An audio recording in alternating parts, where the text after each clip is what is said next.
For a second consecutive year, the Week 2 matchup is Monticello against Alexandria. This year, the Magic make the trip west on Interstate 94. It's turning out to be a wonderful evening for prep football as the crowd continues to file in and in anticipation of the 7 o'clock varsity start as Monticello at 0-1 challenges Alexandria, which is presently at 1-0.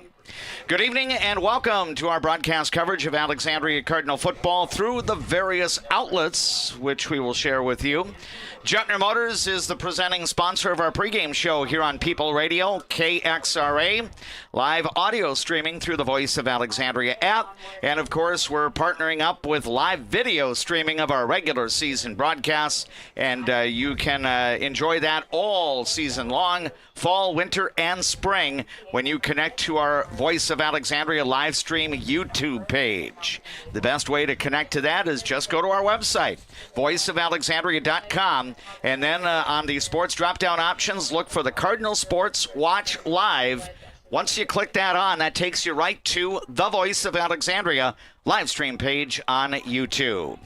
J.P. Boleen is the man behind the camera. He is the videographer for this evening's broadcast coverage from Viking Bank Field in Alexandria.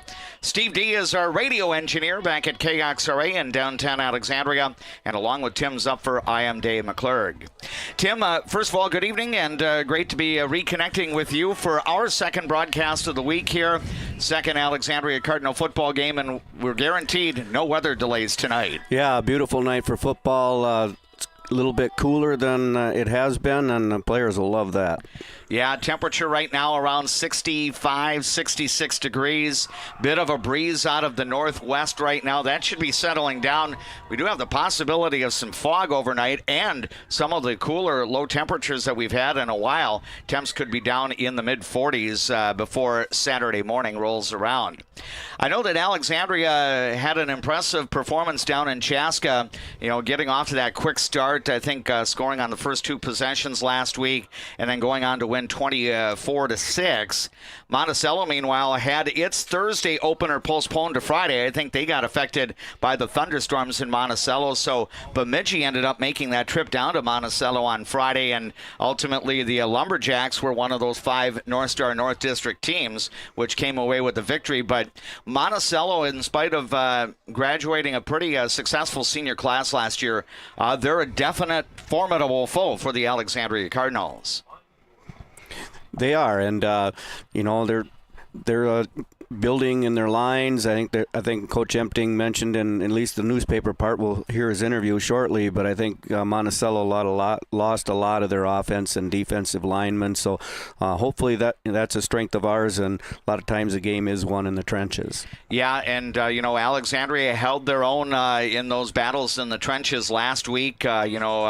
Chase Thompson was hardly touched in last week's game. That's the sign that the offensive line was doing its work. And defensively, I thought that there were times that the Cardinals bent a little bit on defense, but only giving up a fourth quarter score, in my mind, that's a big check mark for the Alexandria defense. It was, and I think as the season progresses, I think you're going to recognize that Chaska is a pretty darn good football team, and that was a big test early, and kudos to the Cardinals for a well-played game. Yeah, it seems like Chaska, as it did last year, got better as the season went along. I think they started 0-2 and then I think won 4 of the last 6 games in the regular season, and they got situated in a section that includes Mankato West and Chanhassen, and obviously that's not boding well for them. But Monacello is a team that they were not that far away from a possible rematch in the state football tournament against the Alexandria Cardinals, whereas the Cardinals got a goal line stand here against Brainerd. Monacello ended up yielding the game-winning score to Rogers in the last minute. Otherwise, we would have had Monty and Alexandria Part 2 last year. Yeah, we've got a good schedule. Not only our Central North teams, but the teams that were matched up against outside that Central North. We've drawn some of the tougher programs in the past, and I think that's what the Cardinal coaching staff wants, to have our guys prep for the postseason. Now, this will be the last game until the final week of the regular season that Alexandria plays a team outside of its district. And basically, Class 5A Section 8 includes every team in the North Star North District.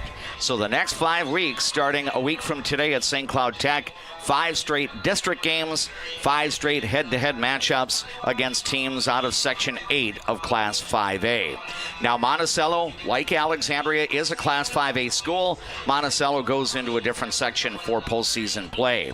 I believe all of Class 5A is lumped together in what's called the North Star District. And then you have various sub-districts off of that.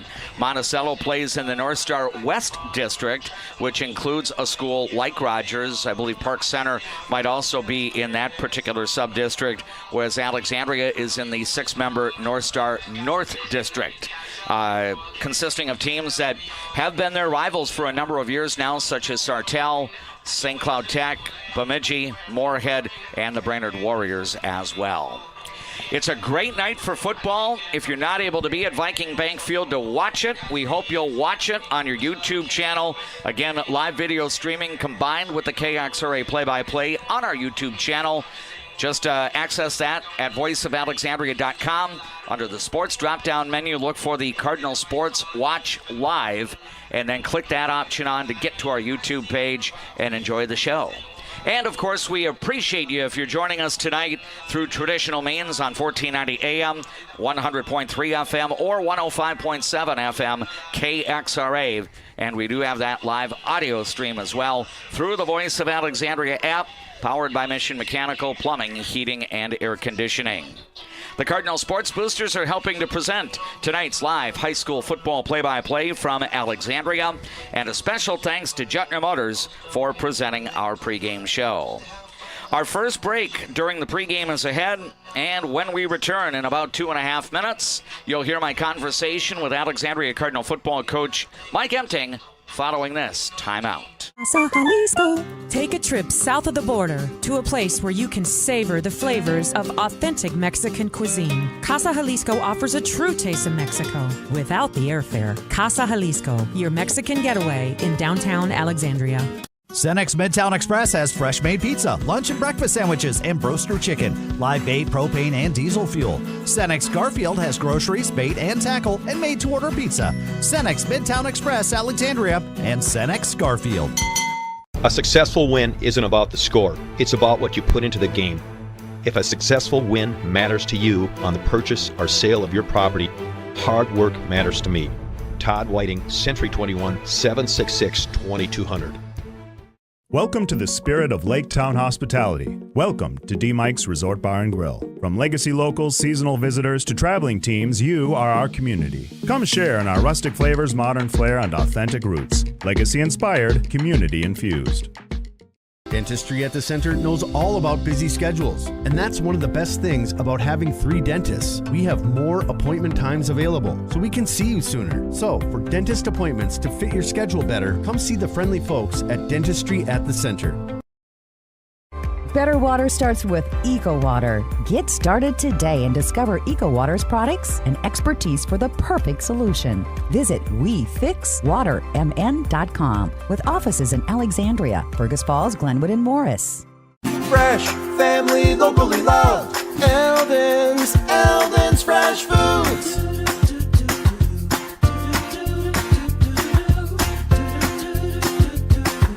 Eldon's Fresh Foods.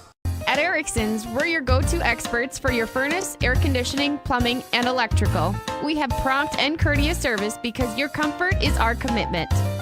Erickson's Plumbing, Heating, and Air. On the field, a lot of people know me as number 11. Off the field, I appreciate how First Western Bank and Trust bankers take the time to learn about me and never treat me as just a number. You too can bank where you'll never be just an account number. Garden Center features 34 lanes of bowling fun. Whether you're an avid bowler or just looking for a fun outing, add Garden Center lanes to your calendar and make it a fun date. It's the Jottner Motors pregame show here on KXRA Radio, and thanks for hooking up with us via the video stream on YouTube. Dave McClurg joined right now by the head coach of the Alexandria football team, Mike Empting, out in front of the home opener as the Cardinals welcome the Monticello Magic to town. Mike, a little more than a week ago, your team was able to open up the season in Chaska. Turned out to be a little bit of a wait due to weather-related issues. What I found surprising is that we didn't get delayed even more considering the nasty thunderstorms that were moving through in the late afternoon in the Twin Cities. But was a little bit nerve-wracking, having to wait some extra time in the locker room before you had the chance to go out? To start the season that way, yes, because you don't quite know, I guess what the personality of the football team is yet. You have a feeling as you go through 2-a-days and you kind of get to know the team as they come together. But wasn't quite sure how they were going to handle coming out of a delay like that, because we got there and right away upon our arrival, we were told on time, so we were going to start on time. And then so we went ahead with our pregame preparations the way we normally would, getting ready for a 7 p.m. kickoff time. And then it wasn't until we were literally just about ready to take the field that apparently the lightning happened, and we were told we were going to be under a delayed start. So we kind of rebooted, went back in, and the guys handled it really well. I think it really helped that we hadn't gone out, hadn't started warming up yet. The guys actually probably had a little bit of time just to come down because, like I said, we sort of thought we were going to start under a delay, and then when we were told we were going to be on time, we were kind of scrambling, I think. So, I was really happy with the way the kids responded. I thought we came out of the gate, pretty well. Gave up a little bit on that first defensive series, but, we really rebounded nicely after that. Mike, it was a game on Thursday that I kind of felt the defenses, played well on a lot of stretches. I know we talk periodically during interviews about chunk plays or explosive plays. And outside of, Chase's 55-yard pass to Evan Clute on the first offensive series of the game, there weren't a whole lot of explosive plays. It was, in my mind, I thought, the defense has forced you to earn your yardage. Yeah, you're absolutely right. We gave up one chunk play as well. I think it was a 48-yard. I can't remember if it was a pass or run, but other than that, that's one of the goals we have is, one or fewer runs under 50, more longer than 15, or one or fewer passes over 25. So those are one of the things that I check, and we did give up one play longer than 25 yards and no runs that were longer than 15. So, defenses, we're playing pretty well, I thought. On our side of the ball, I thought our kids really did a nice job. Like I said, aside from one big play, we gave up a couple of 15-yard penalties, which, we have to work on because those end up being chunk plays for an offense too, But to that other point, I thought our offense really did a great job of being patient. We got that one chunk play, but other than that, we did have to earn our way down the field, and I thought we really did a great job of doing that. Now, Chaska made some adjustments in the second half that made things a little bit more difficult for us in the second half, but we stayed patient. We stuck to a great game plan, and in the end, it worked out pretty well for us. The only points for the Alexandria Cardinals after halftime came off the foot of Daniel Jackson. And it's interesting, Mike, because your Cardinals had good field position, couldn't get a single first down there. Did you bring Daniel out without any hesitation whatsoever?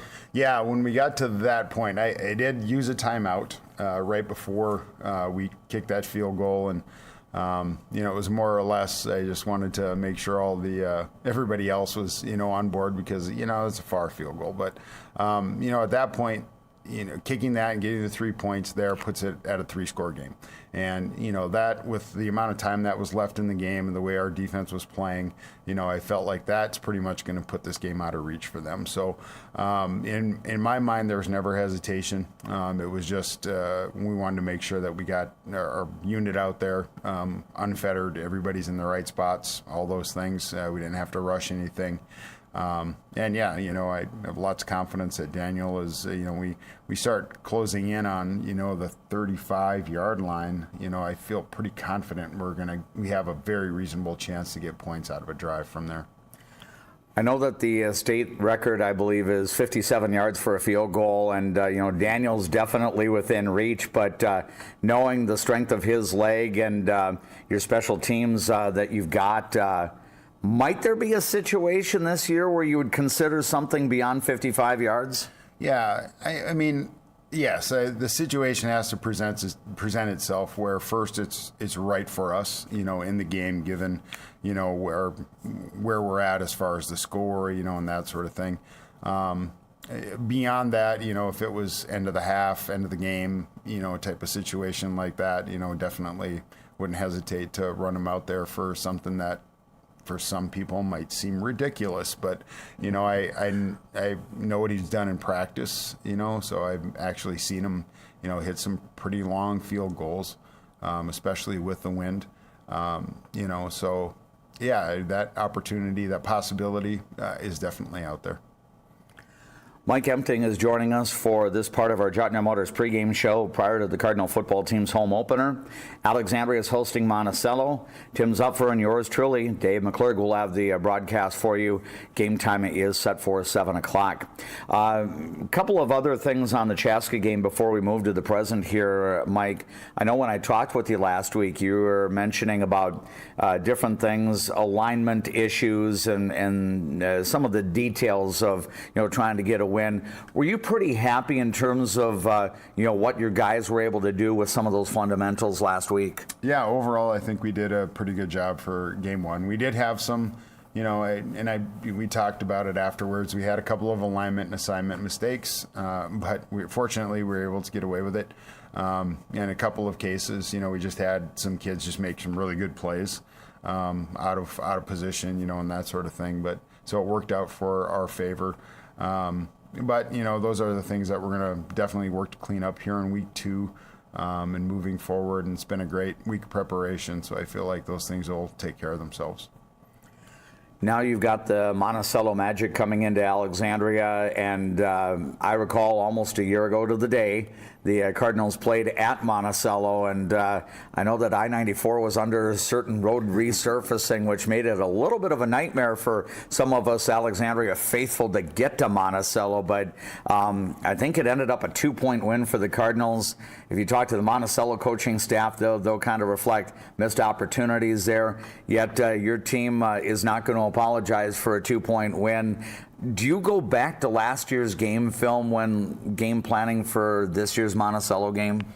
Absolutely. You know, especially just one weekend. You know, we've got one scout film on them. So, you know, we watch what they did, you know, in week 1 and then go back and take a look at, okay, does that match with, you know, how they played last year? Are they still basically trying to do the same thing on both sides of the football? And if it is, you know, you gather the personnel issues or personnel things that they have now this year, and then you put together schematically, you know, what they did particularly against us. So, yeah, we definitely are going to, you know, we definitely use this week to pulse, you know, what they did against us last year. And it was a good game. They were a really good football team. It was a 2-point win, 20-18. It was, we had to kick two field goals actually in that one, you know, and Daniel missed short on a long one there as well. But yeah, we played well. Monticello played really well down there, and you know, they're a squad who lost quite a bit from that team from a year ago. So, but they're still basically trying to do the same thing. At least they did in week 1. So we'll see how this shakes out. Intangibles for success here in the home opener, what do you feel are the essentials? Yeah, as we move along, you know, taking care of the football, which we really did a nice job of in week 1. And then, you know, trying to create a couple of turnovers. And again, ironing out those alignment and assignment issues that we had in week 1, making sure that we're clean on those here in week 2 against Monticello. And as always, you know, last week special teams were big for us. You know, we put Chaska on long fields every time we kicked off. We were able to flip the field a couple of times, punting the football. We got a great punt return. You know, so again, and obviously the field goal, you know, from Daniel. Special teams, if we can pick up an edge in special teams, that will be huge too.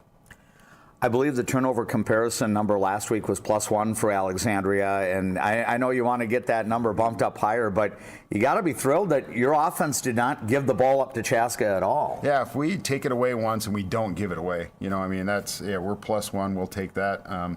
Defensively, we have a goal, 1 turnover every 30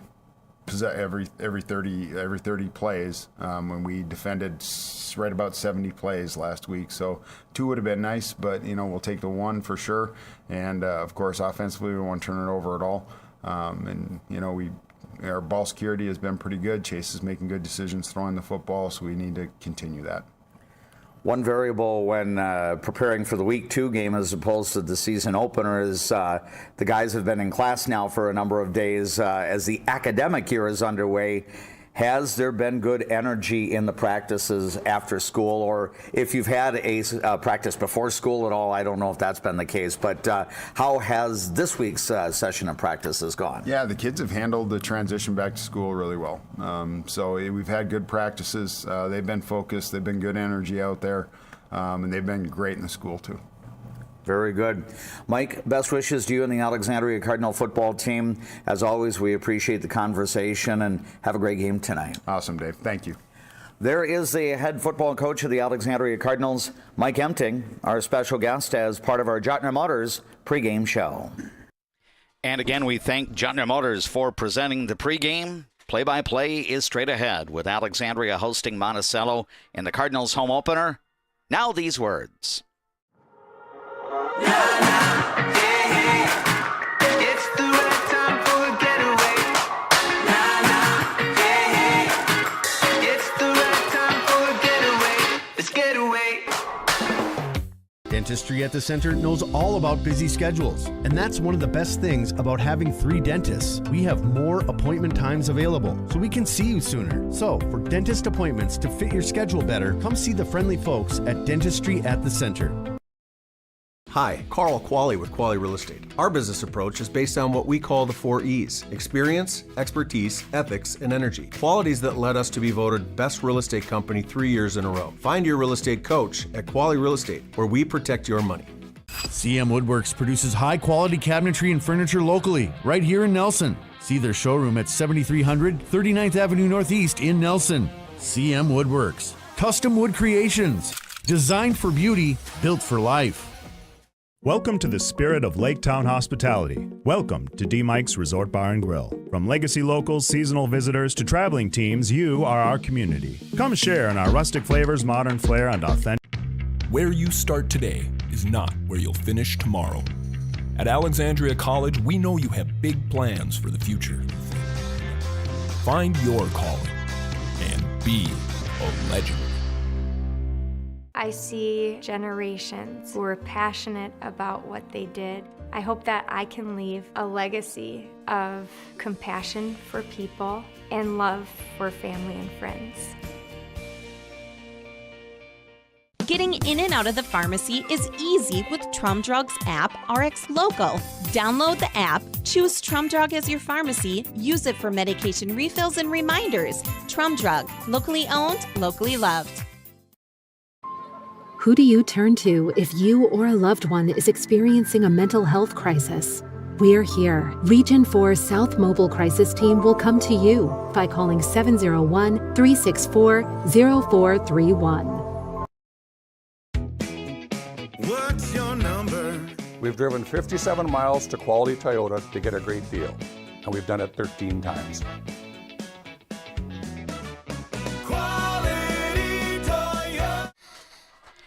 Alexandria Cardinal football is on the air here on People Radio, KXRA Alexandria, 1490 AM, 100.3 FM, 105.7 FM. We're also available with the live audio through your Voice of Alexandria app.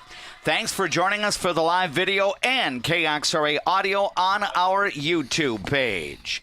The opening kickoff of the game will be taken at the goal line, and the Cardinals return man is going to get it out to about the 20-yard line, and that is Mason Gorghuber on the return for Alexandria. So the Cardinals will start 80 yards away from the Monticello end zone. Let's introduce the Alexandria offensive unit. The center is Ashton Sladek. Dylan Gray and Joe Martinson are the two starting guards. Jack Morissette and Evan Zabel are the two starting tackles. Quarterback is Chase Thompson. Mac Height in the backfield. The four receiver set will include Evan Clute, Thomas Hinrichs, Mason Gorghuber, and Samson Hagstrom. And then Lucas Fernholtz might see some touches as a back/receiver during the course of tonight's game. It's a four receiver set with three to the left side, and Alexandria is going to start running the football, and it's going to be about a 5-yard gain up the middle for Mac Height. Yeah, and Mac got a little dinged up in the Chaska game. Good to see him back in the backfield running the ball. So pickup of 5 yards, and it will be a 2nd down and 5 for Alexandria. As you watch, the Cardinals are the team dressed in the red tops, black pants. Monacello's wearing the white jersey tops, black pants. Alexandria moving toward the north end zone. So as you watch tonight's coverage on YouTube, in the first quarter, the Cardinals are flowing left to right.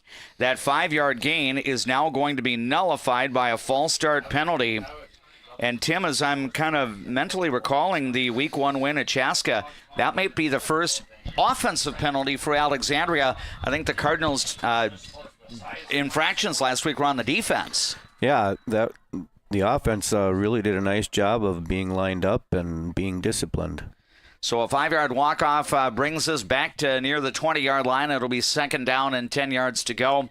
4 receivers set here. It looked like somebody on the left side of the Monty D line may have jumped, but it's going to be a legal play. And Chase Thompson tried the quick slant, and it's going to be incomplete for the intended receiver, Evan Clute, and 3rd down is forthcoming. Let's introduce Monticello's defense. The front line includes defensive tackles Ernie Myers and Trevor Bodell. Andrew Matuska and Will Kuhn are the defensive ends. The linebackers include Ethan Wilmert, Garrett Bauer, and Eddie Kennedy.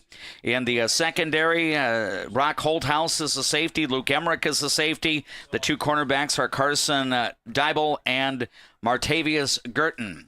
Here's a rollout on third down for Chase Thompson. Time to throw. Looking, now he'll fire, and it's going to be a little bit wide. Hagstrom was the intended receiver out near the 30-yard line, and it's incomplete. And Monticello's defense forces a 3-and-out on the Alexandria Cardinals' first series. Yeah, it was unfortunate that penalty on second down put us in second and long and third and long there, and Monticello did a pretty good job of covering our receivers. Daniel Jackson is the punter for the Alexandria Cardinals. Now he'll be kicking into a bit of a breeze, right around maybe a 10 to 15 mile an hour wind out of the north-northwest. So he kicks into the wind here in this first quarter of play. The line of scrimmage is the 20-yard line. High kick. It's going to take a nice spiral, and a fair catch will be called for back at the 35-yard line. So that still ended up being an impressive punt, 45 yards for Daniel Jackson, and obviously the fair catch. And Monticello is going to start with the football. Looks like they'll spot it at the 36. So credit Daniel Jackson with a 44-yard punt on that last boot. And now Monticello's offense is going to come onto the field for the first time. Again, a lot of new faces in this Monty lineup. The center is a junior, David Engel. Isaac Holthouse and Eli Pedig are the two guards. Julian Wana and Hunter Miller are the two tackles. The tight end is Trevor Bodell. The quarterback is the senior Cohen Schlungen, so he did play against Alexandria last year. Here's a pass to the right side on first down, and it's going to be incomplete. Nice coverage there by Dane Olson. So second down coming up for the Monticello Magic. The running backs and receivers, Luke Emmerich will be a receiver. Carson Dybel, a receiver as well. Coach Andy Pierscala will rotate three running backs, Brock Holthouse and Garrett Bauer. Brock Holthouse is a senior. His younger brother, Cale Holthouse, is a sophomore. He can also tote the ball in the backfield. Here is Emmerich trying to cut to the right side, and he'll pick up about 7, maybe 8 yards there. It'll be third and about 3, maybe a little less than 3 for the Monticello Magic. Yeah, Talon Witt coming up to make the stop there. Luke Emmerich is a player that I'm sure that Monticello's going to try to be a focal point. He missed he missed his entire junior year for his second ACL injury. That did not deter the Wisconsin Badgers program from considering Luke Emmerich, and he will be a Badger once he graduates from Monticello High School. Here's the handoff on third down, and very little gain there. Cale Holthouse got smothered by Alexandria's left side of the defensive line. Yeah, Trey Peffer and Blake Scholl in on that tackle. So it's only a gain of a yard when Monticello needed 3, and so an apparent punting situation now for the Magic, as it's starting off with a battle of field position here. I'm sure our guys are being prepared for a possible fake here. Yeah, because Brock Holthouse, the senior, is a running back, and he's also the punter for Monticello. This is a fourth and about 1.5 yards for the Magic. Good snap, and he rolls to the right. It's going to be booted away, and now Evan Clute will make the catch, and the move up the field by Clute from the 17-yard line. He'll get out to about the 27. So that ends up being a 38-yard punt and a nice return for Evan Clute. We're going to take a 30-second timeout. We're in the first period in prep football with about 3 minutes gone. Glenwood State Bank scoreboard. It's Alexandria 0, Monticello 0. Hi, I'm Mark Lee from Mark Lee Excavating and Asphalt and Paving. Most of my crew has been here for decades. The reason I've been here for so long is I love the variety and I love the different tasks throughout the day. A chance to operate many different pieces of equipment in any day. Working here, I definitely like working with the crew. The guys are involved in training you and definitely help developing you as a person. If I was looking for a place of employment, I would definitely apply here. Give me a call and visit my website because we're hiring and I want to talk to you about your... The Cardinals run the football on first down. The handoff goes to Mac Height, and he'll navigate behind the middle of his offensive line, and he picks up a couple of yards. Second down and 8 yards to go here for Alexandria. The Cardinals with the ball at their own 29-yard line. As you're watching on YouTube, Monacello is defending on the left side of the screen. Alexandria is flowing right to left. Now we've got a receiver in motion to the right side for Alexandria, making it trips to the right. Single back, and that is Mac Height. Thompson rolls out. He's going to pass, and it's going to be caught. And that's going to be Evan Clute on the reception out beyond the 40-yard line. He gets his first catch of the night, and that's going to be good enough to move the sticks, as it'll be a first down on a pickup of 13 yards. And Mason Witt was the receiver that was in motion, and he kind of ran a little deeper pattern, and then the Thompson hit Clute underneath. And the Cardinals quickly get to the line of scrimmage. I think you've got Mason Witt, Thomas Hinrichs, and Evan Clute as your receivers to the right side. Single receiver, or three to the left, single receiver to the right. It's a swing pass out of the backfield. Mac Height has it. He navigates for about 5, and then Monticello's going to stand him up. And that should be a healthy 5-yard gain there on that pitch and catch. Quarterback Chase Thompson to running back Mac Height. Yeah, they got him out in the flat there. Good little run. They never did bring him down, but forward progress was stopped. So the ball is now at the 47-yard line as Alexandria is looking to cross into Magic territory for the first time tonight. No score with about 4 minutes gone in this opening period at Viking Bank Field in Alexandria. Here's a straight handoff. Height up the middle into Monticello territory, and he got a little burst into the second level, and he'll actually pick up about 10 yards, maybe a little bit more, and that's a Cardinal first down. Yeah, right up the middle. Our interior lineman there doing a nice job, and when Mac can get out in open space, he's got the speed to take it quite a ways. Credit him with an 11-yard gain, and the Cardinals have their second first down here on this series. So it's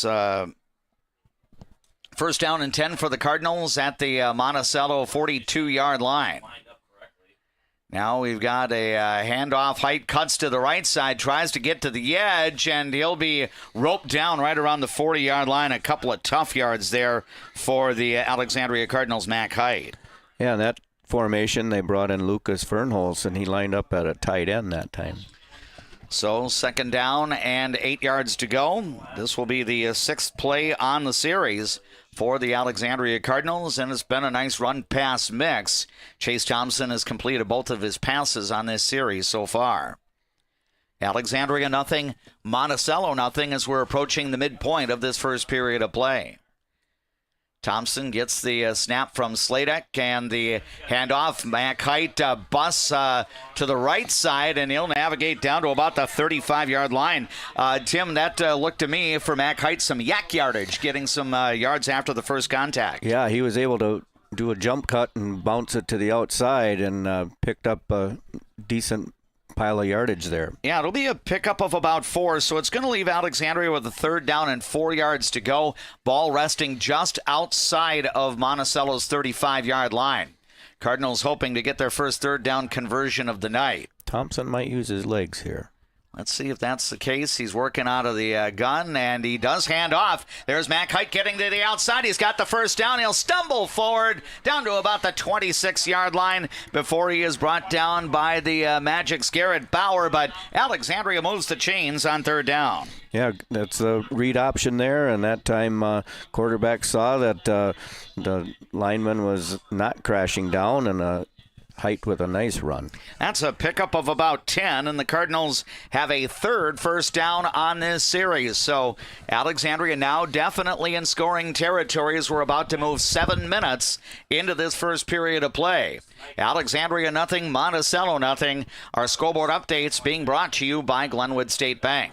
Thompson with the interior handoff. I believe the Cardinals showed a fullback option there, and that ball carrier was able to get the handoff, and that was Lucas Fernholz. Yep, they gave it to the up back that time, so Cardinals showing a number of different formations and different personnel. And that ended up being a gain of about close to 6 yards for Fernholz on his first carry of the night. That opens up a lot of options now.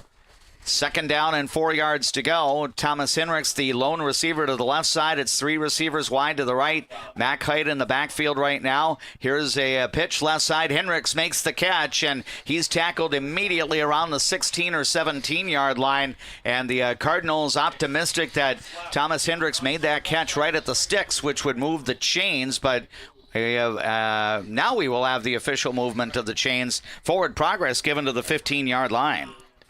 Yeah, Cardinals, nice job moving the ball down the field, looking to finish it off here. Yeah, so the Alexandria Cardinals are now in the Alex Rubbish and Recycling red zone. Start seeing red with Alex Rubbish and Recycling. Nothing, but the Cardinals have the ball at the Monticello 15-yard line. It's been an impressive-looking drive so far for Alexandria. Here's a handoff. Mac Height trying to work behind the right side of the Alexandria offensive line with the likes of Dylan Gray and Jack Morissette trying to provide some blocking up front. And Height will navigate for a pickup of 2.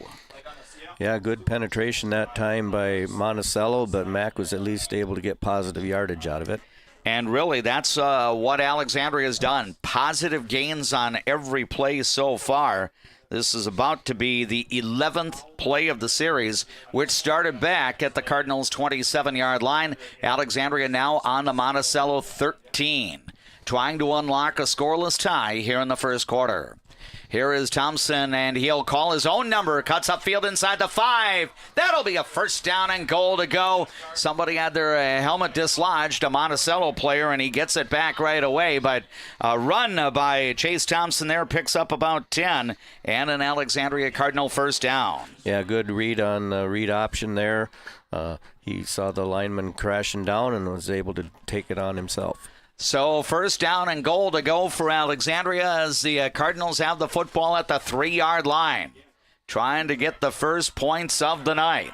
Thompson working out of the shotgun. He's got Mac Height alongside him. Good snap, a little bit high. Now Thompson's going to roll to the right, has room to run. Now he's going to pitch it into the end zone, and it's a little bit too high for the intended receiver. And I think that was Samson Hagstrom, who was the intended target there. So the first incomplete pass thrown by Chase Thompson on this series after he had previously gone 3 for 3. 2nd and goal at the 3-yard line. I think if that would have been a play on later downs, he probably would have put his head down and run it in, but trying to get his receiver involved there. Yep, and Chase Thompson, wise move there, knowing you've got at least 2 more downs here. And still a lot of different options that Mike Empting and the Alexandria coaching staff can consider here. And I think the Cardinals making a decision based on how many players Monticello has in the proverbial defensive box there. Yep, and I think Alexandria is going to take a timeout, and we're going to go to the break as well. It's been a time-consuming drive. 2:26 remains in the first period in prep football at Viking Bank Field in Alexandria. The numbers on the Glenwood State Bank scoreboard have Alexandria and Monticello presently scoreless. North Central International. Heavy-duty truck service on long haulers, dump trucks, buses, and specialized heavy-duty rigs. Medium and heavy-duty parts and accessories for all makes of trucks. Just south of I-94 and Highway 29 South in Alexandria. Pomp's Tire Service has solutions for tired tires. Whatever your tire choice, make Pomp's your choice. Brakes, wheel alignments, factory maintenance, shocks, and struts. Pomp's has your service needs covered. Pomp's, we know tires and service. You should know Pomp's. Along with Tim Zuffer, I am DMAC Dave McClurg. JP Boleen is our cameraman tonight for the live streaming on YouTube. Steve D is the man at Master Control at KXRA Radio. We're all helping to pitch in to bring you tonight's broadcast of Alexandria Cardinal football. 13th play of the series is forthcoming. 2nd and goal for Alexandria from the Monticello 3-yard line in a scoreless game. Chase Thompson out of the shotgun, hands off, Height kind of lurching forward. He picks up maybe about half the yardage needed to get to the end zone. It will be 3rd down and goal to go. Yeah, that time they brought Lucas Fernholz in and had him lined up as a tight end. So kind of playing that H-back position. Sometimes he lines up in the field as a fullback. That time he was at the tight end position. This is only the second play this series where the Cardinals have needed a third down. They would like to make it a scoring down here.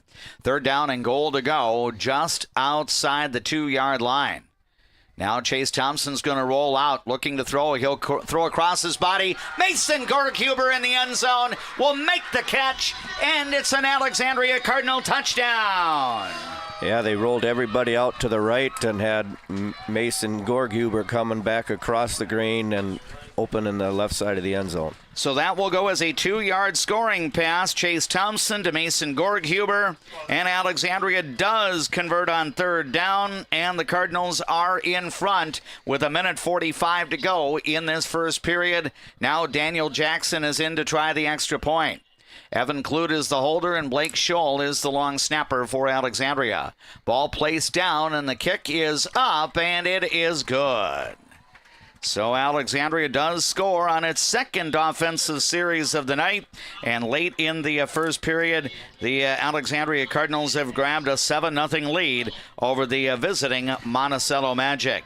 And Tim, excellent, well-executed series there for the Alexandria Cardinals. Yeah, and sometimes in the past we've kind of been the quick strike offense, and that time we just methodically moved the ball down the field and took off 7 minutes and 19 seconds on that drive. Yeah, and it ended up being a 14-play, 73-yard series. The Cardinals converted one third down for a first down midway through the series. The last third down conversion was for a touchdown.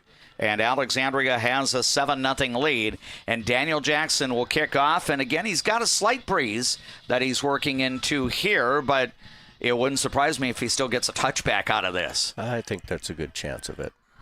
And he approaches the football. He'll send it deep, and that's going into the end zone. And he still found it into the end zone by about 7 yards or so. So breeze, no problem for the future Minnesota Golden Gopher Daniel Jackson.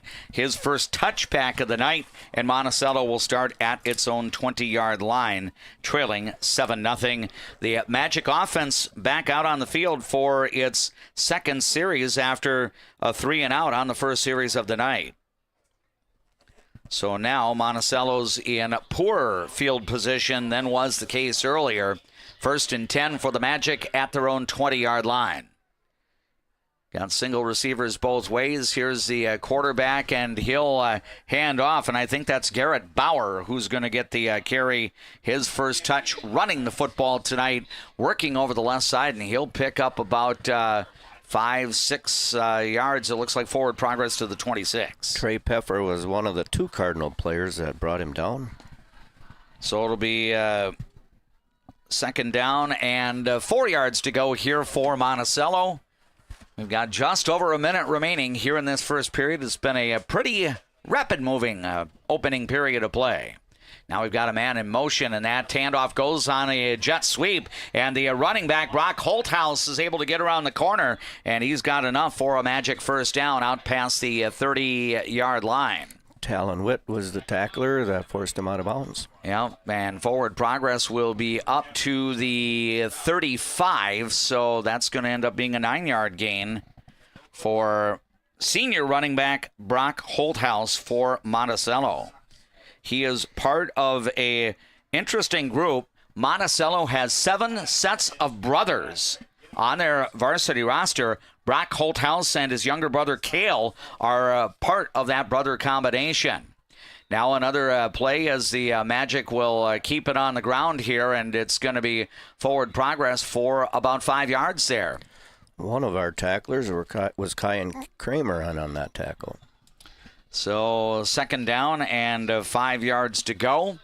Magic trying to establish the running game on this particular series, and so far they've had 3 plays netting about 20 yards.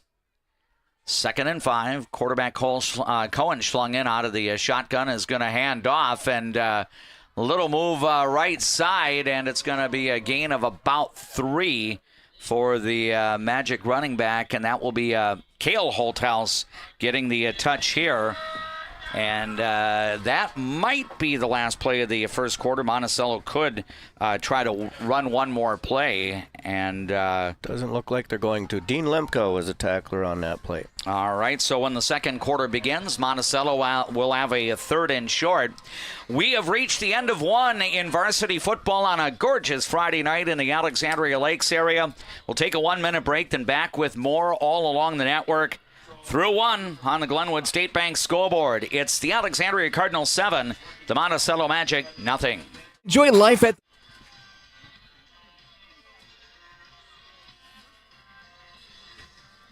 Enjoy life at the lake and work for a growing company that offers rewarding careers and cares about your well-being. Agard. We build cool machines and are hiring for multiple positions across the organization. Plus, no-cost health benefits for you and your family. Better water starts with EcoWater. Get started today and discover EcoWater's products and expertise for the perfect solution. Visit WeFixWaterMN.com with offices in Alexandria, Fergus Falls, Glenwood, and Morris. Feel confident. Feel inspired. Embrace your unique beauty at 6th and Broadway Clothing. From expertly curated collections to personalized styling and color analysis services, you can embrace style as beautiful as you. I'm a nurse at heart. I went into this to take care of other people. What we say as nurses and as teammates matters here. Come on over, you'll love it. You will get to experience so many things and help many people. Down play, and Luke Emmerich ends up taking in the Wildcat formation. He tried to turn the corner, and I think he got stopped short of the first down. Yeah, we contained him very well. The quarterback did make a nice play to advance. Looks like half a yard short there. Yeah, and interesting call now for Andy Perscala and the Monticello Magic. I'm wondering out loud if maybe he would consider going for it here on 4th down. Looks like Monticello needs about 1.5 feet to convert. And at this point, we have not seen the punter come onto the field. Oh, they're going to go. Yep, so 4th down and short. Now the quarterback again working out of the gun. Now he's going to get under center, and he's going to plunge forward, and he's got the first down. Luke Emmerich basically just getting up underneath the center David Engel there, and he plunged forward, and he got the yardage necessary, plus 2 to spare. Jack Morissette and Evan Zabo both in on that tackle. So Monticello converts on 4th down, and that is the second Magic first down. And Monticello now approaching midfield. It's 1st and 10 for Monticello at its own 47-yard line. We're early in the second with Alexandria up by a touchdown. Pass left side. It's going to be caught, and then an immediate tackle there for the Alexandria Cardinals. Yeah, just a quick little slant, and Dane Olson making the quick tackle. And I believe it's Jaron Schlungen getting the catch there for Monticello, and that will be a pickup of about 7 yards. So it'll be a 2nd down and 3 yards to go. Luke Emmerich in at quarterback here for the Monticello Magic. And he's going to hand off, and now we've got a late penalty flag coming in as the carry went to Brock Holthouse. Let's see if we had something for Monticello's offensive line, which may have them moving backwards here. Still waiting to see what the infraction is going to be. Kyle Blankenship and Dean Lemke were in on that tackle. Oh, nope, they're going to wave it off. Evidently, no illegal block in the back there. So the gain is going to stand for nothing on that last carry for Brock Holthouse. And it is 3rd down and a couple of yards to go. Now, Monticello went for it on 4th down earlier. This is 3rd and 3 for the Magic.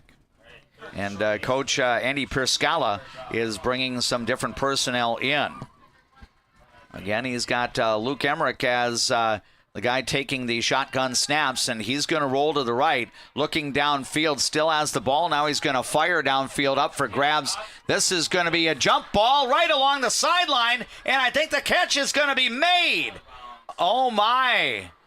Maybe he stepped out of bounds before he caught that ball. Yeah, and so far I think that might be the case because one of the referees, I think, threw a cap off, which would mean that the receiver stepped out of bounds before coming back in to receive the ball.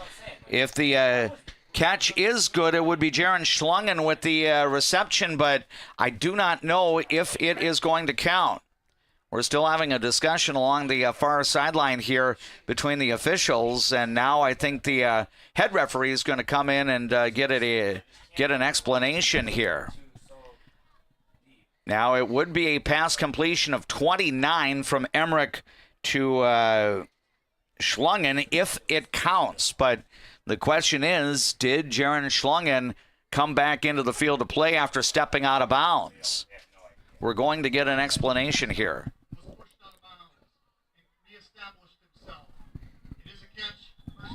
Okay, what they're saying is that the receiver Schlungen was pushed out of bounds. He did not go out on his own, and as a result, reestablished position in the field of play. That's going to mean a legal catch for Monticello and a third down conversion here for the Magic. And I think Mason Gorguber was one of the 2 Cardinals that were there on that catch and tackle. So it's going to be a forward progress down to the 18-yard line, and Monticello is now in scoring territory itself. And now the Magic will have Cale Holthaus running the football, and he'll be dropped at about the 15-yard line. Brett Thornburg and Kyle Blankenship again in on a tackle. Of course, Brett Thornburg was the one who was really around the ball last week. I think team leader in tackles, ended up recovering a fumble. He got the only turnover recovery against Chaska last week. Second down and about 8 here for the Monticello Magic just outside the 15. Here's Emmerich. He'll cut to the left, spins to the outside. Now he's in trouble. He'll try to reverse field. Out past the 25. Now it's an S pattern being run. Here's Emmerich getting away from one defender, and he'll be escorted out of bounds. Late flag is going to come down. Oh, my, I don't know what's going to be called here. We might have had a couple of penalty flags coming out. I think where it was thrown, it almost has to be an illegal block of some kind. Yeah. So Emmerich, he ended up probably running about 25 yards to end up losing yardage on the play, but what will the infraction be for here? We had Brody Berg and Brett Thornburg in on the chase, and I think ultimately, now I can't even remember who forced him out of bounds at the end. Yeah, I think the ball, if you count the running play here, the ball would be spotted back at the 22-yard line. And I think that might be what the officials are consulting with Mike Empting on now. Do you want to take the play and decline the penalty, or do you want to assess the penalty here and review second down? Okay. They are going to take the penalty. It is a blindside block on Monacello, which is a personal foul, walking 15 yards off from where the foul occurred. So I believe Monacello is going to be back outside its own 30-yard line now. Yeah, they haven't marked it off yet. Yeah, so we're waiting to see where the ball would be put in place. So I think that might be the spot of the foul, maybe. Yeah. So and I think the yellow flag came down at the 22-yard line, and I think Mike Empting, the Cardinals coach, getting an explanation here, and. Okay, so now it seems after further review, Coach Empting has opted to decline the penalty and take the result of the play, which is going to be about a 7-yard loss for the quarterback, Luke Emmerich, and it'll be back at the 22-yard line. Third down. So third down, and now Emmerich will look to throw. He's being flushed out of the pocket here. He'll throw it up for grabs, and it's going to be caught. No, he dropped it. Nope, he could not hang on. That was Garrett Bauer who was curling to the outside, and he did not haul it in, so that's going to bring up fourth down for the Monticello Magic, barring a penalty flag. Yeah, I think there is one. Mason Gorguber and Brett Thornburg in on the coverage. So let's see. The previous line of scrimmage was the Alexandria 22. Oh, did we hit the quarterback late there? The flag is way back at the 34. Yeah, we're about to find out. So, it is a roughing the passer penalty. And that's going to be half the distance to the goal line. So that's going to be an 11-yard penalty on the Alexandria Cardinals. A defensive foul is going to result in a first down. And I believe that's going to spot the ball at the 11-yard line. So this drive will continue because of a defensive penalty. So first down for the Magic just outside the Alexandria 10-yard line. It's 7-0 for the Cardinals. We're in the second quarter. Here is a handoff and nowhere to go. Oh, my goodness. Cale Holthouse got met in the backfield, and I think there were about 3 Alexandria defenders there. There were, but the first one to hit him was Dean Lemke. So Lemke helping out, and then I think you had maybe players such as Evan Zabel also surging in there for what turned out to be a 1-yard loss for the running back, Cale Holthouse. So it'll be a second down and 11 for Monacello at the Alexandria 12. We have played a little more than 4 minutes of this second period, and the Magic are down by 7 points. Here's the quarterback, Emmerich. He's looking to throw, has time. Now sees some pressure, flip to Garrett Bauer, but he'll be tackled immediately, and that will actually be a slight loss on the play.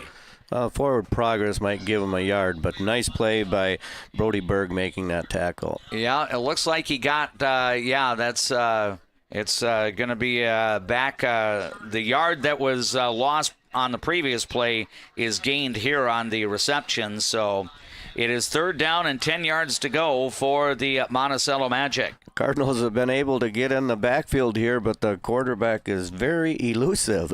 Yeah, and it's Luke Emmerich. He had initially been shown on the depth chart to be a wide receiver, but Coach Pierscala has utilized him primarily as a quarterback tonight. Now he's going to roll out to the right. He'll flip it to the right corner of the end zone, and that will be out of bounds, I believe. Yeah. The catch, I don't think would have counted had it been hauled in. And it will bring up fourth down. That may have been Carson Dybel on the as the intended receiver there for Monticello. And the coverage there with Brett Thornburg and also Talon Witt. So now a fourth down situation and decision time for Coach Pierscala. I think he's going to keep the offensive unit on the field here. Alexandria up by 7. Can the Cardinals defense bend but not break? They did that a couple of times last week in the win at Chaska. 3 receiver set here. 1 receiver to the left and 2 wide to the right side. Emmerich will throw to Dybel at the corner of the end zone. Knocked away! And the Cardinals are able to get the fourth down stop. That was well defended in the end zone. Yeah, and that was Dane Olson with that position. He positioned himself between the receiver and the ball, and it was a jump ball, and he was able to knock it away. Let's take a 30-second timeout. 6:45 remains first half in prep football. The numbers on the Glenwood State Bank scoreboard have Alexandria leading Monticello 7-0. What's your number? We've driven 57 miles to Quality Toyota to get a great deal, and we've done it 13 times.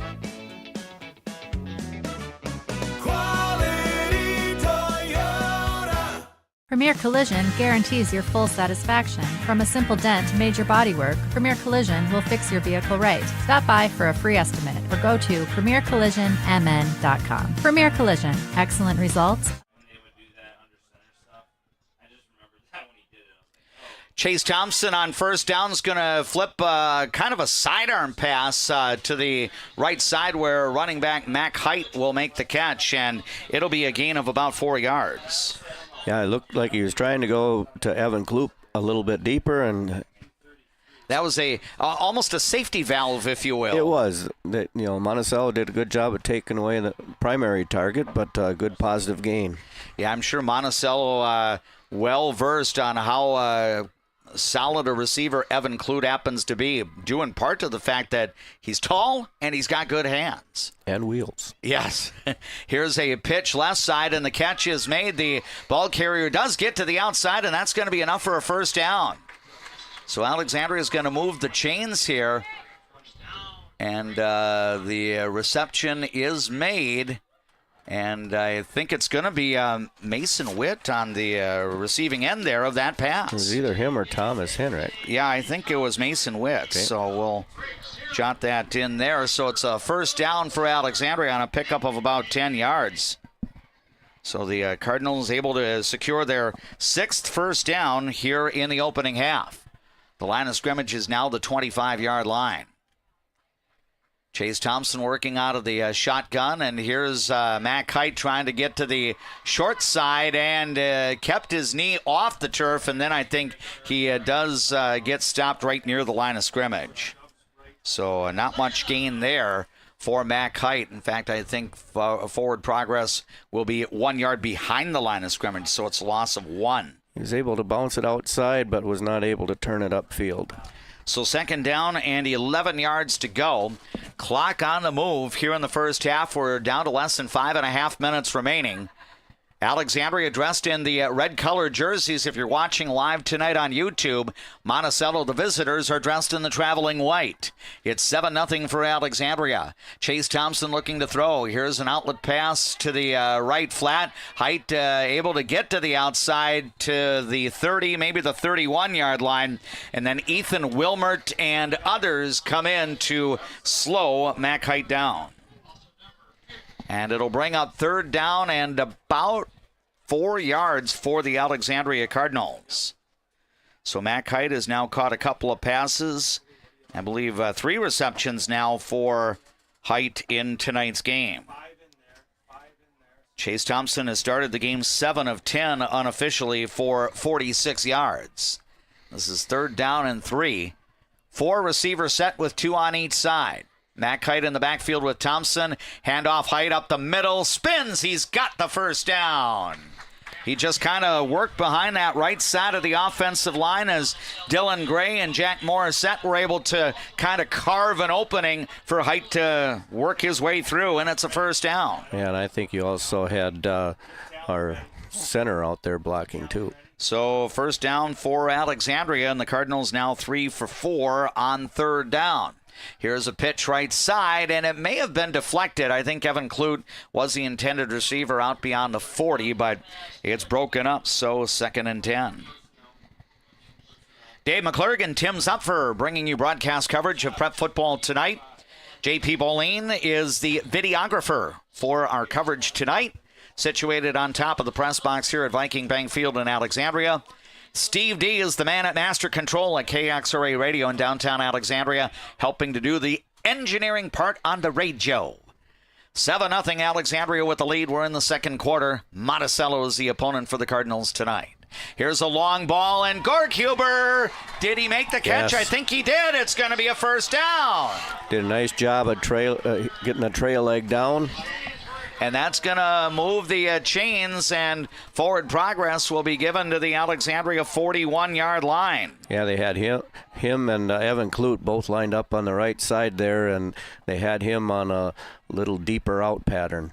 So that will end up being a nice gain, close to 20 yards overall as Mason Gorghuber on the receiving end there.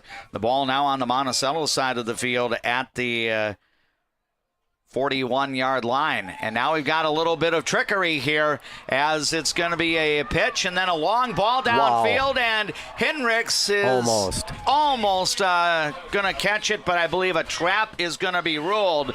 So Alexandria went with a little razzle-dazzle there. Talon Witt came in, and he got the flip from Thompson, who then fired downfield, and it ends up being a near catch for Thomas Hendricks, but it does fall incomplete. Yeah, Talon Witt, our backup quarterback, lined up as a slot receiver that time and got the ball on the reverse, and Thomas Hendricks making a nice play on the ball, just could not quite haul it in. So it's second down and 10 yards to go for Alexandria. Chase Thompson, deep drop here. He'll throw the screen pass. Matt Kite has it and tries to get a blocker in front, and he'll lunge forward, but we'll wait and see. A penalty flag comes down. Whether or not there was an illegal block in the back, I'm wondering. We're waiting to see how the outcome would be if the play stands, it would be a pickup of 2 for Mac Height on the receiving end. But still waiting as the officials are discussing. And Monticello's defensive team is going to go over toward its sideline while the officials sort this out. Possible lineman downfield on that? Yeah. The ball was thrown behind the line of scrimmage, though. Yeah, there was a player for Monticello on the defensive side, a little bit slow in getting up, but he is going back to his sideline. That is senior Nick Burgraff. And we're still waiting to see what the infraction is for. So got a stop in the action at the moment. Time remaining in the first half is 3 minutes and 42 seconds. Alexandria has scored the only points of the game, and I think we're about to get the explanation here. And okay, I think they picked up the flag. Yep. So the pass completion from Chase Thompson to Mac Height will stand, and it's going to be a gain of a couple of yards. So 2nd down and 8 yards to go here for the Alexandria Cardinals, now at the Monticello 39-yard line.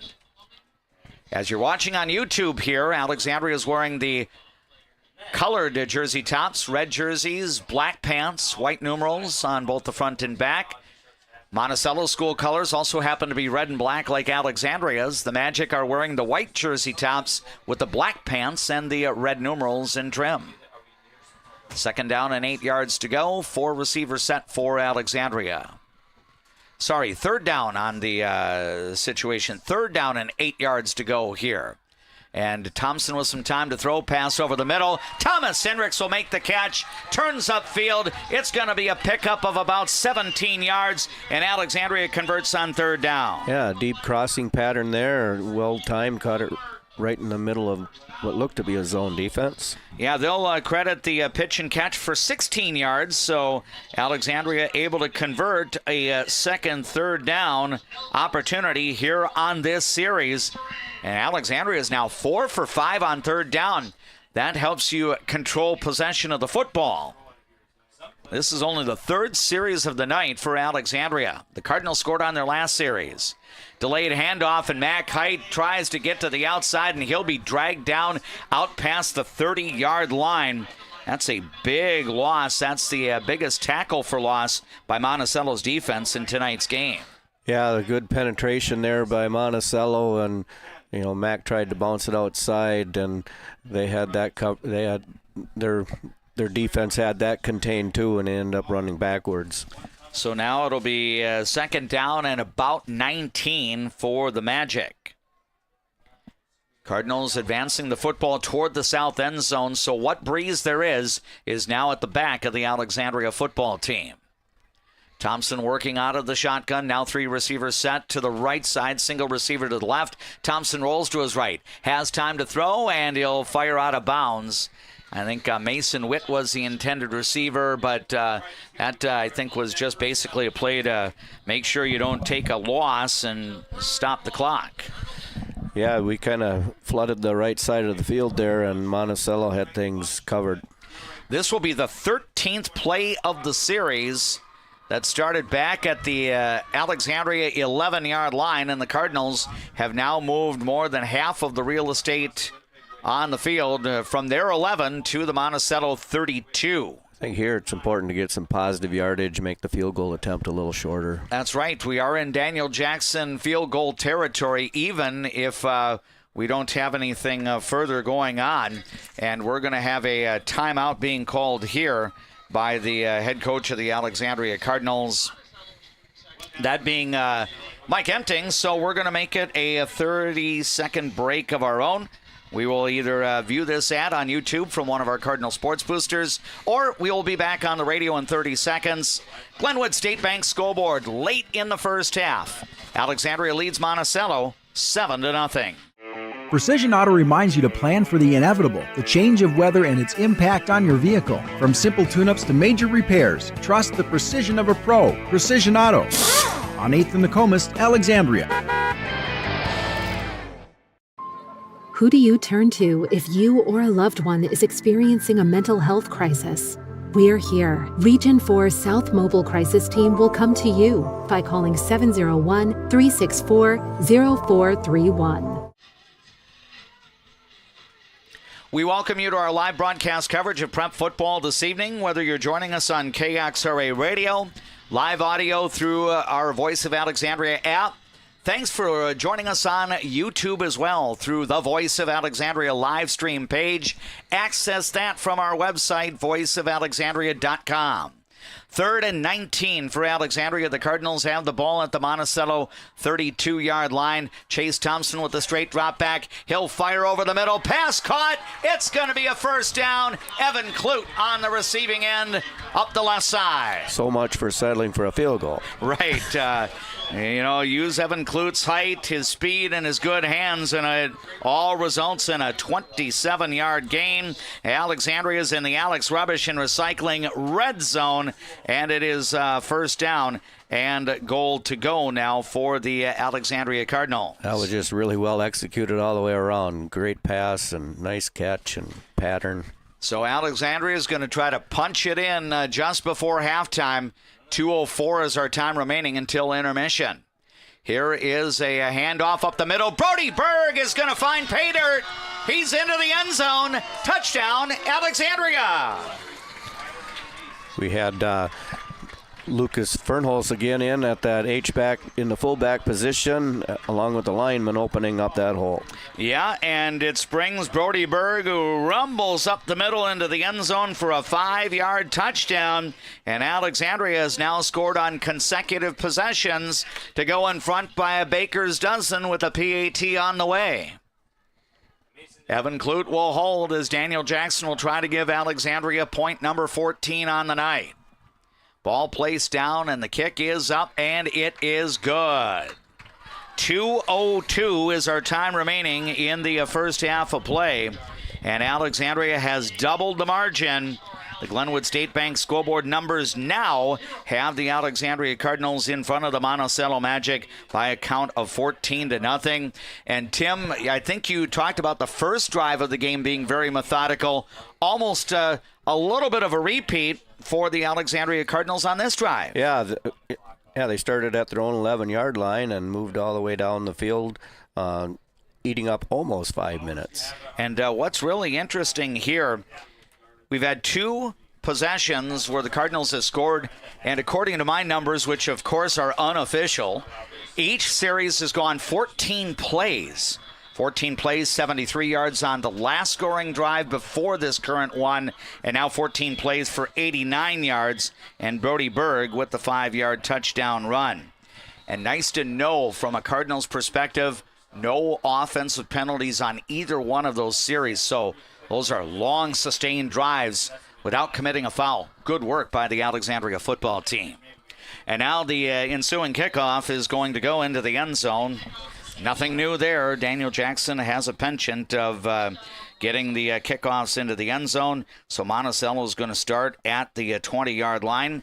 I know the Magic are set to get the football to begin the third quarter, Tim, and I could almost say now Monacello is going to start on the 20-yard line. Yep, well, it's really a bonus to make them go the full length of full 80 yards here, and I think if they get too aggressive, they risk turning the ball over and giving it back to the Cards. Yeah, that's the thing. I don't know if Coach Pierscala would go high risk here, especially back up against the end zone. And then we had a Monticello penalty being called too. So yeah, I didn't catch what that was. No, neither did I, but it's going to be half the distance to the goal line. So I don't know if that was a major penalty that ends up being the walk-off, but now I would think that Monticello is going to really be conservative here and, see if the Magic can get a first down and maybe drain the remaining time on the clock. Alexandria does have 1 timeout remaining here in this first half. So Monticello's goal here is to get that first down, and if you can't get a chunk play then get to halftime down by 2 scores. Here's Luke Emmerich. He'll be flushed out of the pocket, and he's got room to run, and he'll get up the sideline. So he was able to sprint into some open space on that right side of the field, and he'll get Monticello out of some bad territory. It's a pickup of 21 on the legs of Luke Emmerich. And he's been shifty, and when we tried to catch him in the backfield on previous plays, that time he just flat out showed his speed. Yeah, so he picks up 21 yards, and it's a magic first down. Now maybe Coach Pierscala's mindset is a little bit different.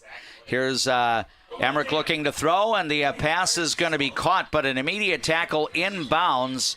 The receiver for the Monticello Magic was Dominic Marshall. And Monticello will quickly get to the line of scrimmage. It'll be a pickup of 7 yards there on the pass completion.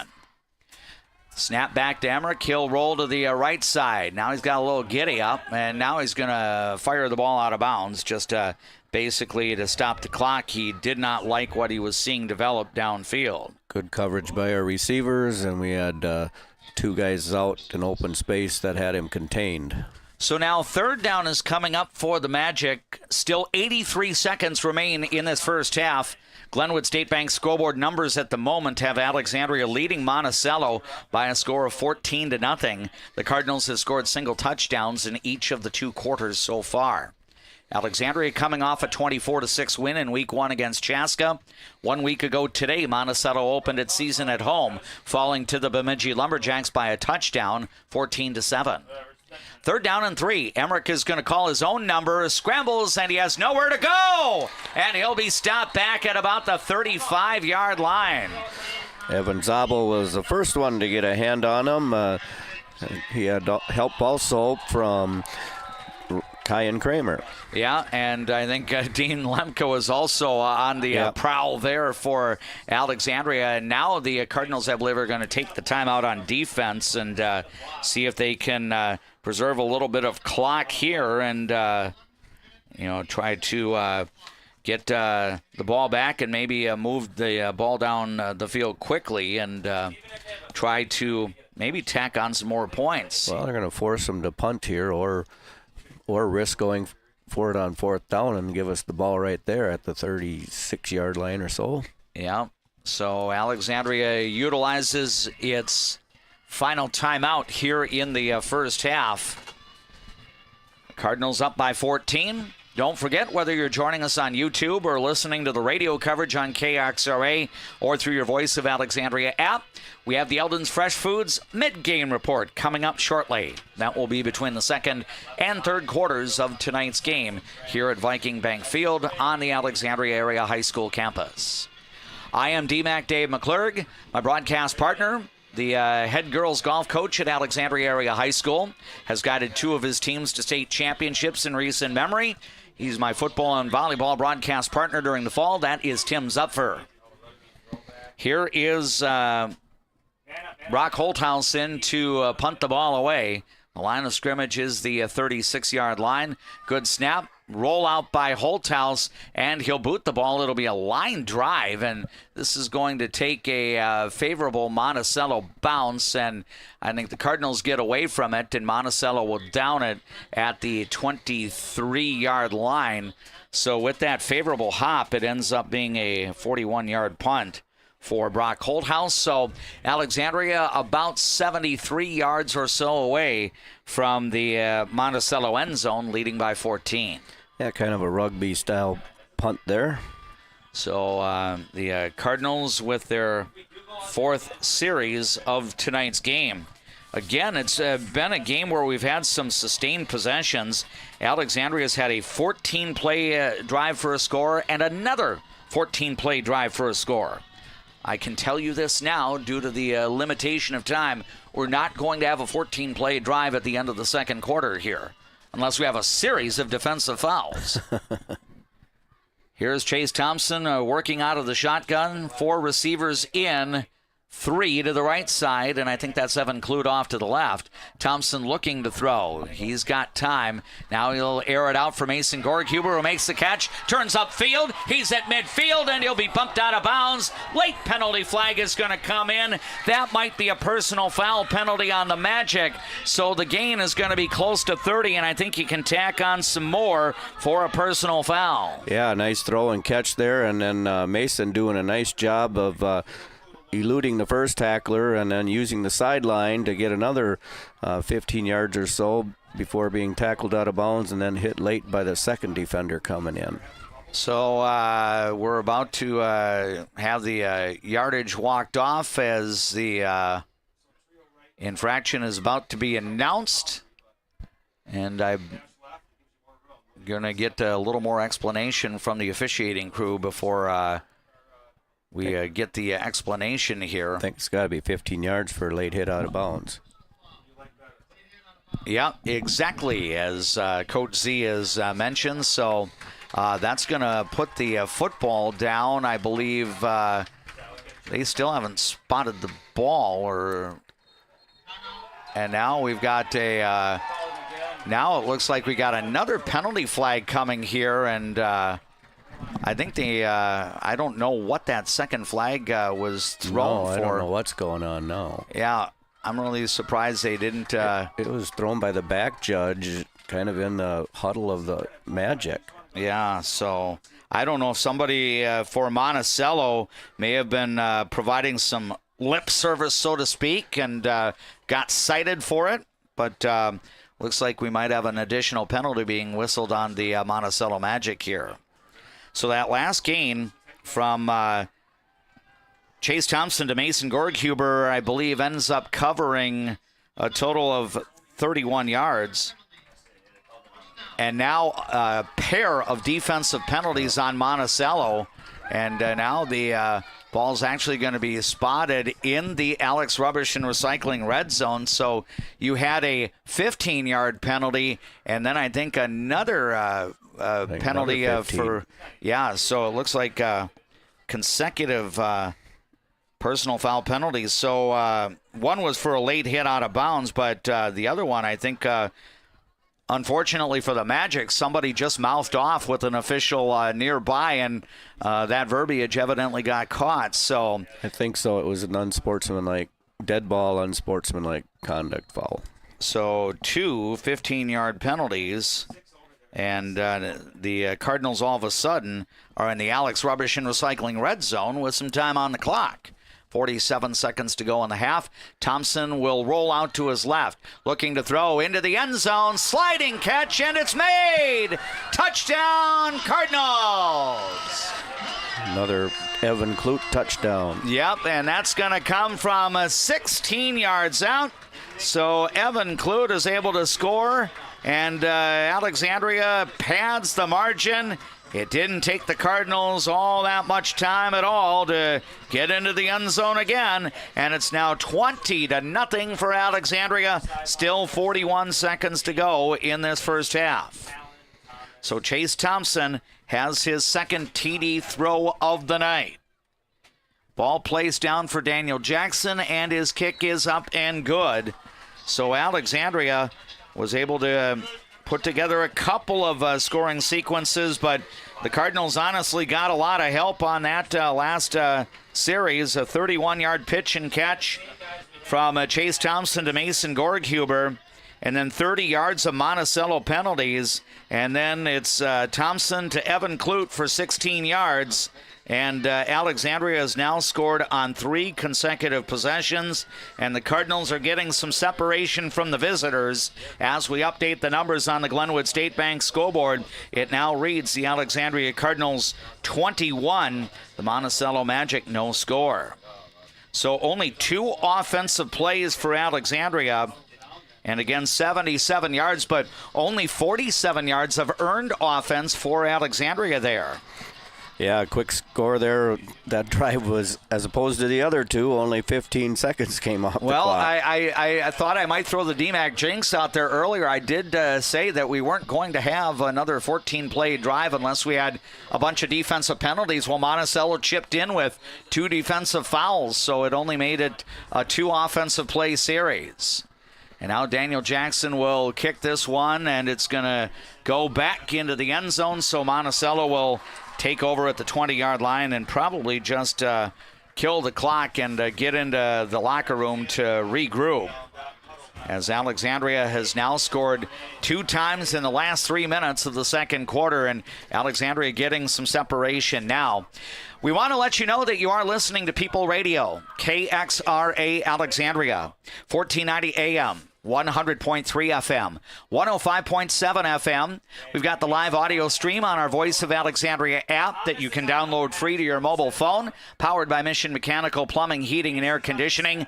And thank you for joining us via the YouTube stream. You can access our YouTube channel when you go to the Cardinal Sports page at voiceofalexandria.com. Luke Emmerich is going to get under center here, and he actually will hand off. And I believe it's one of the Holthouse brothers. I think Cale Holthouse will get a carry here. I thought that Emmerich just might take the knee there, but Cale Holthouse will pick up 3 yards. Blake Scholl, the tackler. So the clock continuing to move, and probably one more play for Monticello before halftime, unless it's a chunk play. 3 receivers in for the Magic. Emmerich gets the snap, and he's going to roll out. He's going to try to tuck the ball in, and he'll go over to the sideline, and he'll probably be stopped for no gain, and that does keep some time on the clock, down to 2 seconds remaining here in this first half. Yeah, he was just escorted out of bounds there by a couple of Cardinals. Kyan Kramer being one of them. So one more play for Monticello, barring a defensive foul for Alexandria. Cardinals up by 3 touchdowns in the home opener in Alexandria. Handoff will go to the running back, and that's going to be enough yardage for a first down, and that's the way the first half is going to come to an end. And it's going to be the younger of the Holthouse brothers, Cale Holthouse, who will get that last carry, picking up about 7 yards, actually 9 yards, and that brings us to the end of the first half.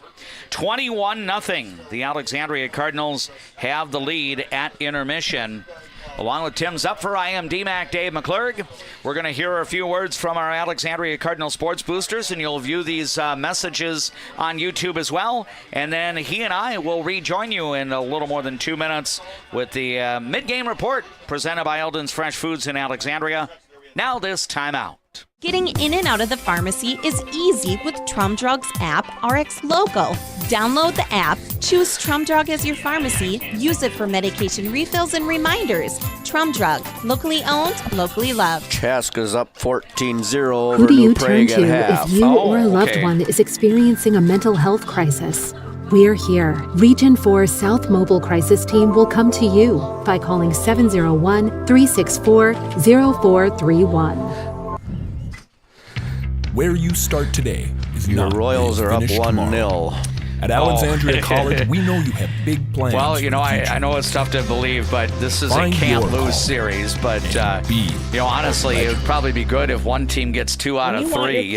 Because then they're kind of keeping a little bit of distance from Boston and Seattle and Tampa Bay. But that's what makes us such a good choice for your real estate closing. Ask for Integrity Title, the title closing geeks. You've seen them, craved them. You've voted them the best. Their Smoke and Brews and Q's get their unreal smoked barbecue for catering, drop-offs, or events. Hi, this is Schmitty from Smoke and Brews and Q's. Our obsession is the meat. Our passion is what makes it great.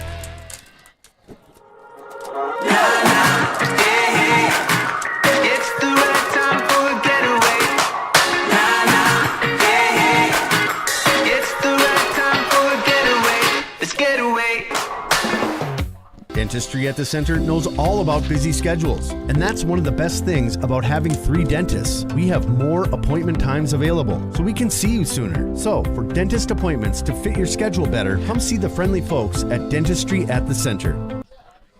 Welcome to the spirit of Lake Town hospitality. Welcome to D. Mike's Resort Bar and Grill. From legacy locals, seasonal visitors, to traveling teams, you are our community. Come share in our rustic flavors, modern flair, and authentic roots. Legacy inspired, community infused. Grow your savings faster with Bell Bank's new Elite Money Market Savings Account. Earn 4.33% annual percentage yield and access your cash when you need it. Switch to higher savings rates today. Visit bell.bank to learn more. I see generations who are passionate about what they did. I hope that I can leave a legacy of compassion for people and love for family and friends. Back at Viking Bank Field on the Alexandria Area High School campus, welcome to our mid-game report presented by Eldon's Fresh Foods in Alexandria. At intermission, the Alexandria Cardinals, who won their season opener at Chaska 8 nights ago, are in front by 3 touchdowns. It's Alexandria 21, Monticello nothing. It's been a game where the number of possessions per team has been somewhat limited. Alexandria has scored on 3 of its 4 possessions. Monacello had one promising drive that got stopped on downs inside the Alexandria 15 earlier in the second quarter. Other than that, Monticello's been able to do very little offensively. And right now, the Cardinals in a good spot in their quest to start the season at 2-0. Tim Zuffer, as we bring you into our mid-game report here, I think it's been a game where Alexandria, I don't know if domination is necessarily the case here, but I know we'll go inside some numbers in a little bit, and the numbers are kind of leaning domination for Alexandria. Well, they certainly dominate on the scoreboard. The Cardinals have been efficient and able to have 2 sustained drives, and that's frustrating for any defense to be on the field for that many plays. And we've held them to a couple 3-and-outs. They did have 1 sustained drive, and the Cardinals were able to bend but not break on that drive. So I think, big boost getting that last touchdown by the Cardinals. I think really frustrating for the Magic, and then the coaching staff is going to have to address the hit out of bounds. That it was the right call, but that's a kid hustling trying to make a play, and you don't get too upset by that, but then you get the unsportsmanlike penalty on top of that. So now the coaching staff has to deal with that with the team at halftime, and they got to be very frustrated right now. Yeah, and unfortunately for the Magic, I think their emotions kind of boiled over, and so they're probably going to have a serious regrouping. But yet for the Alexandria Cardinals, I think a situation, again, they did a lot of things well.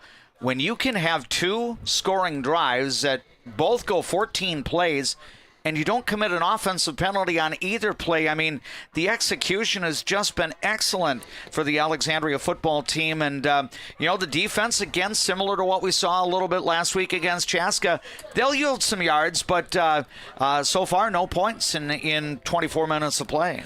Yeah, you've gone through, 2 games in both first halves. We haven't allowed any points against, so you gotta feel good about our defensive effort, and then for the offense to capitalize the way they have.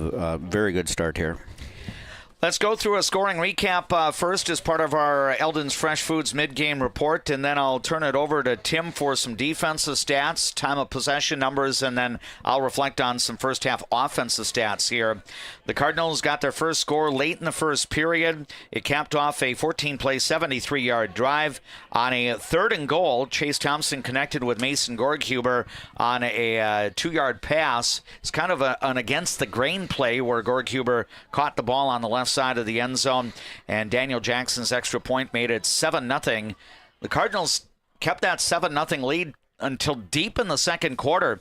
Monticello, to its credit, was able to go from its own 20-yard line inside the Alexandria 15, bridging the first and second quarters. But the Cardinals, to their credit, got the defensive stop and forced a turnover on downs after the Magic's second offensive possession.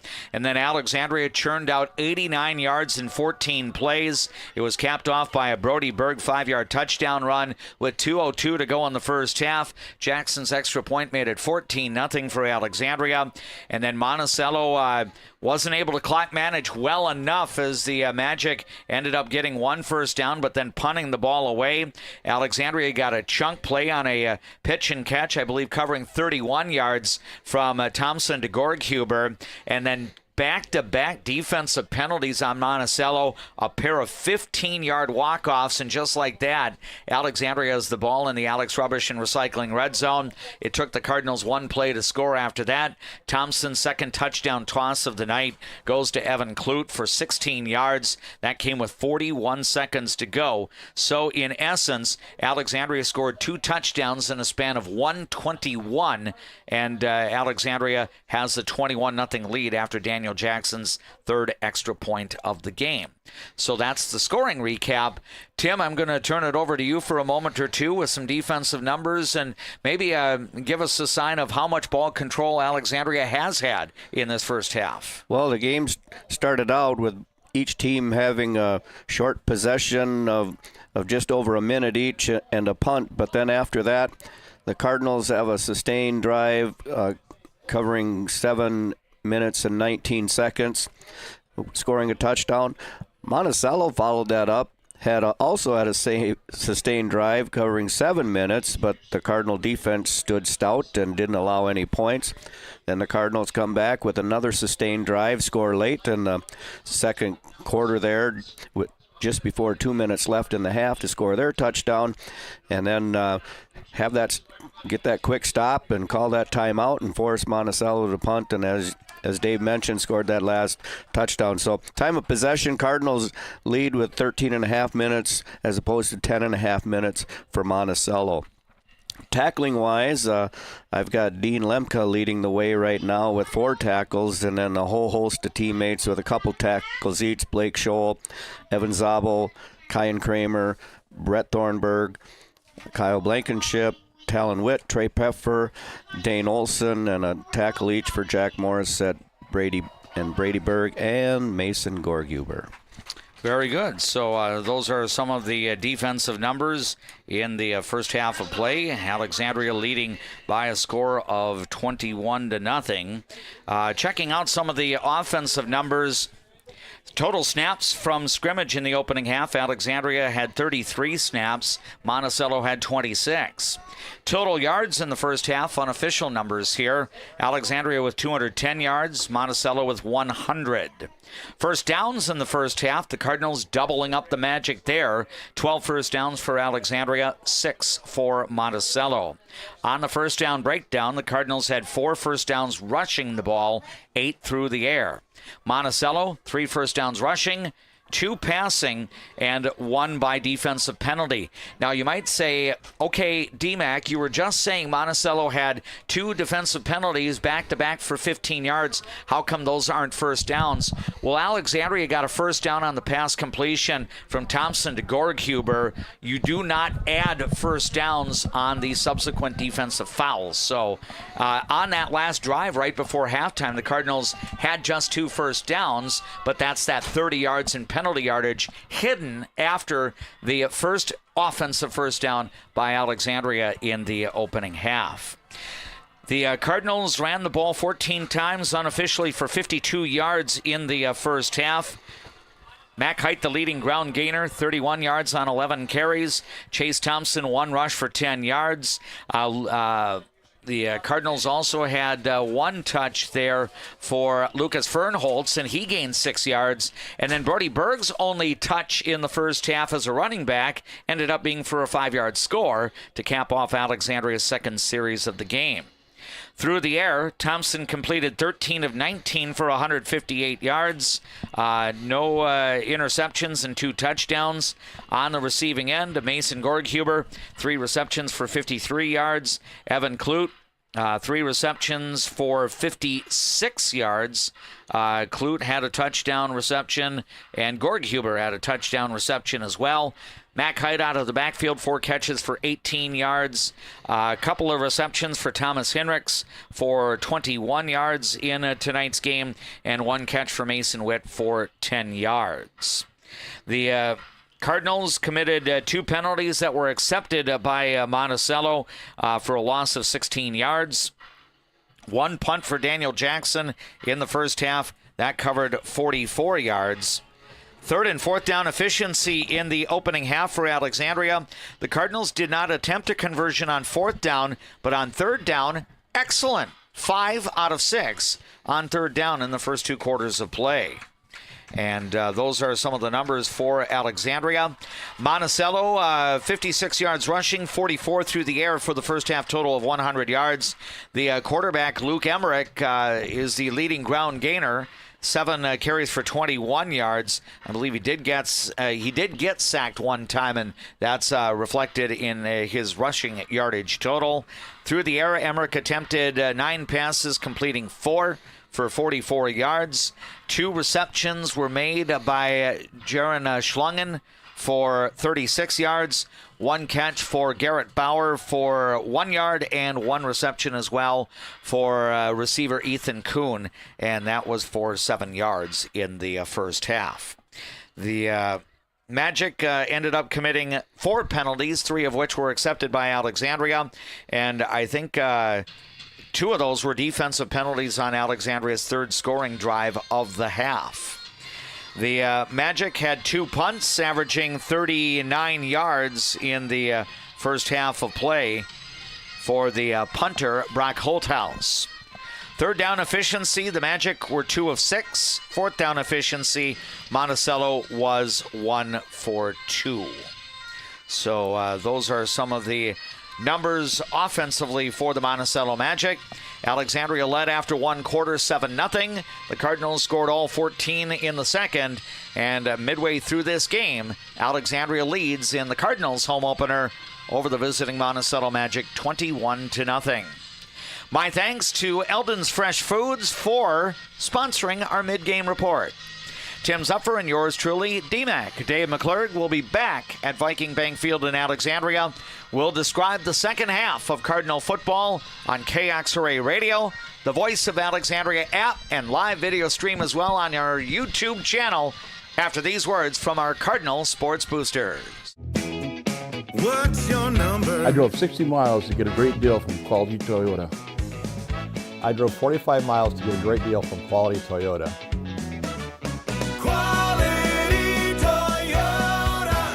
Premier Collision guarantees your full satisfaction. From a simple dent to major bodywork, Premier Collision will fix your vehicle right. Stop by for a free estimate or go to premiercollisionmn.com. Premier Collision, excellent results, a friendly attitude, and fair prices. Pomp's Tire Service has solutions for tired tires. Whatever your tire choice, make Pomp's your choice. Brakes, wheel alignments, factory maintenance, shocks, and struts. Pomp's has your service needs covered. Pomp's, we know tires and service. You should know Pomp's. Precision Auto reminds you to plan for the inevitable, the change of weather and its impact on your vehicle. From simple tune-ups to major repairs, trust the precision of a pro. Precision Auto. On 8th and Nokomis, Alexandria. North Central International. Heavy-duty truck service on long haulers, dump trucks, buses, and specialized heavy-duty rigs. Medium and heavy-duty parts and accessories for all makes of trucks. Just south of I-94 and Highway 29 South in Alexandria. Hi, I'm Mark Lee from Mark Lee Excavating and Asphalt and Paving. Most of my crew has been here for decades. The reason I've been here for so long is I love the variety and I love the different tasks throughout the day. A chance to operate many different pieces of equipment in any day. Working here, I definitely like working with the crew. The guys are involved in training you and definitely help developing you as a person. If I was looking for a place of employment, I would definitely apply here. Give me a call and visit my website because we're hiring and I want to talk to you about your next career with us. Life can sometimes feel like you're navigating through construction. You hit a detour, run out of gas, or you're going the wrong way on a one-way street. But Lakeland Mental Health Center is here to help you get back to the right path. Visit lmhc.org. Help today for a better tomorrow. We all make choices about alcohol. Kids make choices whether to drink or not. Bye, Dad. Remember, I'm going to Alex's party tonight and sleeping over. Hey, remind me about that party again? So talk with your kids, because when you talk, they hear you. Garden Center features 34 lanes of bowling fun. Whether you're an avid bowler or just looking for a fun outing, add Garden Center lanes to your calendar and make it a fun date. We are back at Viking Bank Field on the Alexandria Area High School campus, and stunning news. Daniel Jackson has just kicked the ball into the end zone for a touchback. I'm saying that very facetiously because we've kind of grown accustomed to Daniel Jackson booting the ball into the other team's end zone. So Monacello will start the series in the third quarter. 1st and 10 at the 20-yard line, 80 yards away from the Alexandria Cardinals end zone. And Alexandria up by 21 points. The quarterback is Luke Emmerich under center. He's going to hand off, and Garrett Bauer is going to try the right side, and he'll try to navigate forward for a couple of yards. Yeah, a little counter that time, but not fooled Dean Lemke and Evan Zabel. So forward progress to the 22-yard line, and it'll be a 2nd down and 8. Monticello had one sustained drive. I believe Coach Z mentioned during our halftime report or mid-game report that Monticello's drive that bogged down inside the Alexandria red zone consumed about 7 minutes of the clock, but no points out of it. And whereas Alexandria's had a couple of sustained drives that have resulted in points. This is Monticello's 5th offensive series of the game. Here's Emmerich, and he'll hand off. I think it's going to be Brock Holthouse. And boy, I tell you what, he refused to go down. He had about 5 Alexandria defenders on him as he burrows forward for a pickup of about 10 and a magic 1st down. Yeah, Trey Peffer was the first one to get arms around him, but it took 3 or 4 more of his teammates to take him down. So the Magic get a 1st down. They're 7th of the night, 4th rushing, and now the ball is spotted at the 34-yard line. As you watch the game on YouTube, Monticello is now advancing right to left on your screen. The Magic are wearing the white jersey tops with the black pants. Alexandria obviously wearing the red jersey tops with the black pants themselves. The Magic will run the ball. It is Cale Holthouse getting the carry here. And that will be forward progress for about 6. Sam Anderson, one of the Cardinals in on that tackle. I believe Cale Holthouse also had the previous carry, so he is the younger of the 2 Holthouse brothers that help make up the Magic backfield. Brock Holthouse, Cale's older brother, is a senior. So 2nd down, now we've got kind of a double wing formation here and a man in motion, and that will be the handoff on the jet sweep there, and it's going to be Brock Holthouse getting the call here, and he'll move forward for a pickup of about 5 and a Monticello 1st down. Yeah, that swing run out to the left flat there. Evan Zabel hustling down the line to make the tackle. So Monticello gradually moving away from the shadow of its own end zone. The Magic approaching midfield. This will be the 5th play of the series to start quarter number 3. Alexandria 21, Monticello no score. Glenwood State Bank brings you our scoreboard updates tonight. Single receiver to the right side. Luke Emmerich will look to throw. He has time. He's going to air it out over the middle, and it's going to be a little too long. Brock Holthouse was trying to sprint down the seam, and the ball a touch overthrown, and it'll be incomplete. Yeah, you had Brett Thornburg and Trey Peffer in on coverage there. So 2nd down and 10 yards to go. I think one key earlier is Monticello had positive gains on 1st down earlier in this series, so this is the first down play on this series, which has resulted in nothing. I was surprised they actually threw the ball there because they've been having success running it. Right, and doing a nice job at getting some chunks of yardage. Here's Garrett Bauer. He'll turn upfield, and he gets into the 2nd level, crossing into Alexandria territory, and Bauer picks up about 14 yards. That's going to be a magic 1st down. Dean Lemke and Trey Peffer tripping him up. And, sometimes I wonder if maybe, a team will just kind of air it out a little bit, maybe to make the defense honest, maybe opening something up for the running game. Yeah, potentially. So 1st and 10 for Monticello at the Alexandria 41-yard line. Bauer will now move to the left, and I think it's going to be Brock Holthaus as that wing back to the right side. Hand off to Cale Holthaus, and he'll plunge forward, and he's got a first down. I think it was Sam Anderson possibly tripping him up there. Yeah, and that's going to be a gain of about a dozen yards there, actually an 11-yard gain. So another first down for the Monticello Magic, and they are coming out, are the Magic, and running the ball with authority to start the third quarter. Yeah, their line's getting a good push, and the running backs are running hard. So 1st and 10, just outside the Cardinals' 30. Emmerich will hand off, and this time a wrap-up, and maybe Alexandria's defense was kind of hearing across the airwaves here because the ball carrier, Cale Holthaus, got smothered right at the line of scrimmage. I think that was Kyan Kramer in on that tackle, yep. So no gain there, and it'll be a 2nd down and 10 yards to go for Monticello. Being that the situation is where we're at now, 21-0 for Alexandria, this may very well be 4-down territory for the Monticello Magic. Here is Emmerich, and he fakes the handoff. He'll tuck the ball in, getting to the outside, and he'll be wrapped up around the 25-yard line. Sam Anderson with another tackle. Yeah, so that was good pursuit there, and the stop, and that will create a 3rd down for Alexandria. Or for Monticello, rather. Alexandria defending here. Looks like the Magic are going to need about 3 yards here. As you mentioned, it was probably 4-down territory before. I'm certain of it now. Monticello went 2 of 6 on 3rd down in the first half of play. Luke Emmerich has shown to be very nimble at quarterback, and he's going to hand off Bauer, trying the right side. He's got the first down, as now the Magic move into the Alex Rubbish and Recycling red zone. So that will be forward progress for about 7 yards or so for Garrett Bauer. I think Kyan Kramer was one of the players involved in that tackle. There were others. So Monticello now has back-to-back 3rd down conversions, one late in the first half to kill the clock, and now a 3rd down conversion bringing up 1st and 10 at the Alexandria 15-yard line.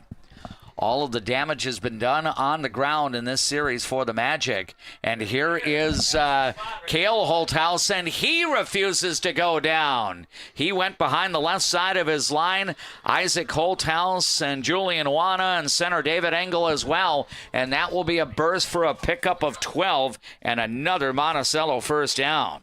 Dane Olson and a couple others of his teammates in on that tackle.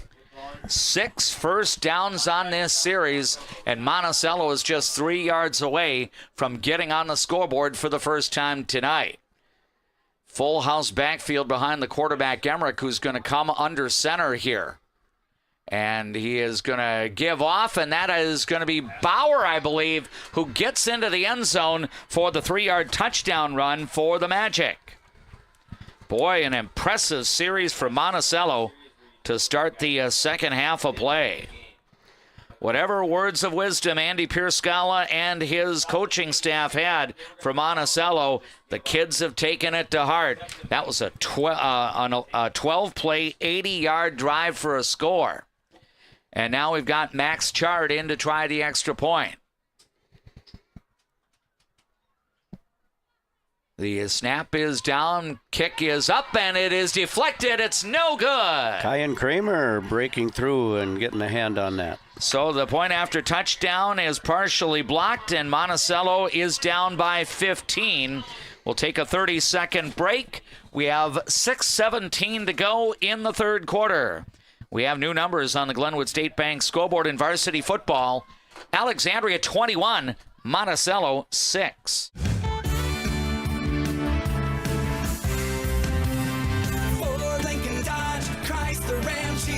Jetner Motors, your best price dealer. Make it Jetner Motors, your best price dealer. Life can sometimes feel like you're navigating through construction. You hit a detour, run out of gas, or you're going the wrong way on a one-way street. But Lakeland Mental Health Center is here to help you get back to the right path. Visit lmhc.org. Help today for a better tomorrow. Along with Tim Zupfer, I am DMAC Dave McClurg. Happy to be joining you for high school football tonight. We thank you for watching the live video stream with our KXRA audio on YouTube. You can access our YouTube channel by going to our website, voiceofalexandria.com. Under the sports drop-down options, click on the Cardinal Sports Watch Live, and you can watch the game as if you're here in the stadium. Thanks as well for listening on KXRA Radio and through your Voice of Alexandria app. Monacello just went 80 yards in 12 plays to start the third quarter, consuming nearly half of the quarter and getting a touchdown by Garrett Bauer. And now we've got the ensuing kickoff, a short kickoff, and we've got a penalty flag coming down. Here's a return down the sideline for Evan Clute. He may go for a score, but I don't know if it's going to count. I am not going to get terribly excited here. I have a feeling a lot of this yardage is going to come back because of a penalty, possibly a block in the back to ruin an apparent kickoff return for a score. Yeah, either that or possibly a blindside block. And we do have a Monticello player that is down at the moment here. They rule holding on Alexandria on the kickoff, so that's going to nullify. Evan Clute got his sprints in down the sideline, but it's all for naught. So the penalty will be, I believe, half the distance from where the foul occurred at the, or actually 10-yard penalty from the 23-yard line. So that should put the ball back on the Alexandria 13-yard line.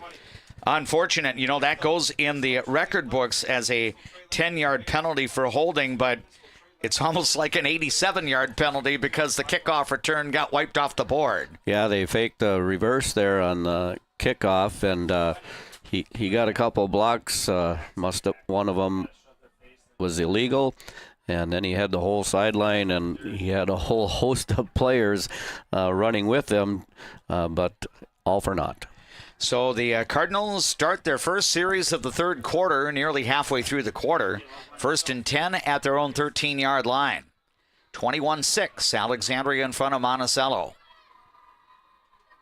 Here's the snap back to Chase Thompson. He'll hand off and some running room over the right tackle. And decent gain on first down, about 4, maybe 5 yards for Mac Height. Yeah, it's important for the Cardinals here to have the answer. You don't want to go 3 and out and give Monticello more momentum. Cardinals did get blocking that extra point did give them a little bit extra momentum. And, here's kind of something that the Cards can build on from last week, where in the second half, Alexandria did not move the ball all that well.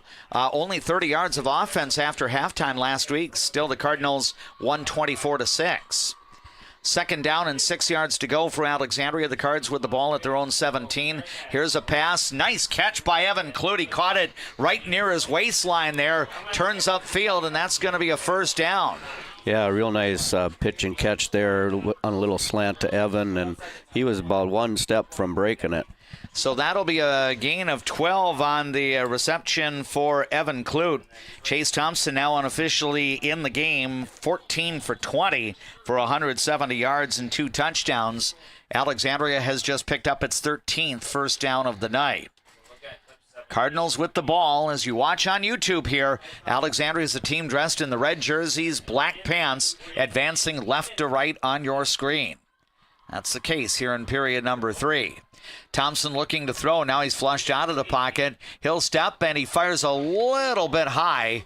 And I think one of the running backs, that may have been Lucas Fernholtz, the intended receiver, and he kind of smacked his palms there thinking, I know I should have had that. Well, yeah, Thompson, as good as he is, that wasn't he.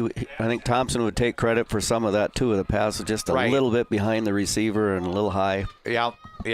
That's incomplete pass, so it's 2nd and 10. Alexandria with the ball at its own 29-yard line. The Cardinals have a 15-point lead over the visiting Monticello Magic. It is 21-6. 3 receivers to the left side. The single receiver to the right side is Evan Clute. Thompson will bootleg and roll to his left. He's going to fire deep downfield, just off the fingertips. I think that was Samson Hagstrom, who was sprinting down the left side there, and he almost made a nice catch of his own. He did. Nice route there, and passes hit his hands, and that's one he would like to have back. So now 2 back-to-back incomplete passes leave Alexandria with a 3rd and 10. Monticello probably feeling it can get some more momentum if the Magic can get a 3rd down stop here, because the Magic scored on their last series and now want to hold Alexandria to just the 1 first down.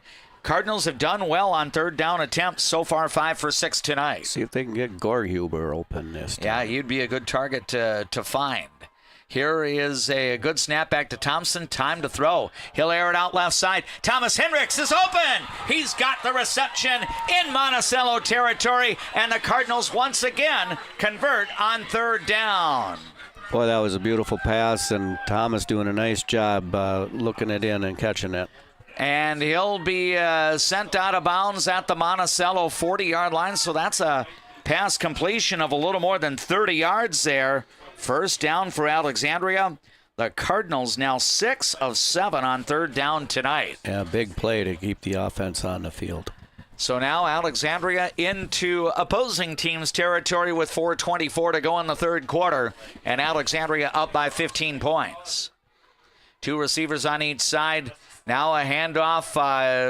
The running back, Matt Kite, burrowed forward for about a yard. I think maybe we had a 3-receiver set with an H-back instead there. Yeah, they've had Lucas Fernholz in there, and that they've had that combination for a number of plays here.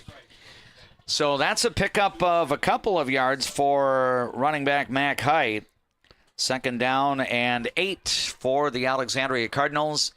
They'll have Thomas Hendricks, Mason Gorghuber, and Samson Hagstrom lining up wide to the right side. And again, single back Height off to the right of Chase Thompson here.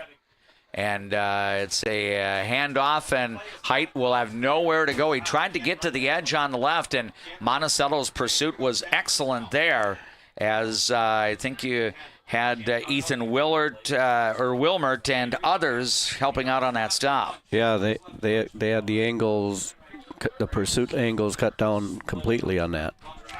So, as I run the risk of placing the DMAC jinx out there for everyone to consume, Alexandria is 6 for 7 on 3rd down tonight. Just stating the facts for you.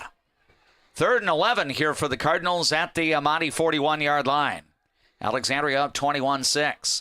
Thompson will roll to his right. Has room to run. He's going to run up to the 30-yard line. Oh, he didn't get to the 30-yard line. He'll be about a yard short of the 1st down. About a half a yard short, because I think the sticks are at the 30.5. Yeah, so, and he stepped out of bounds behind the 31-yard line.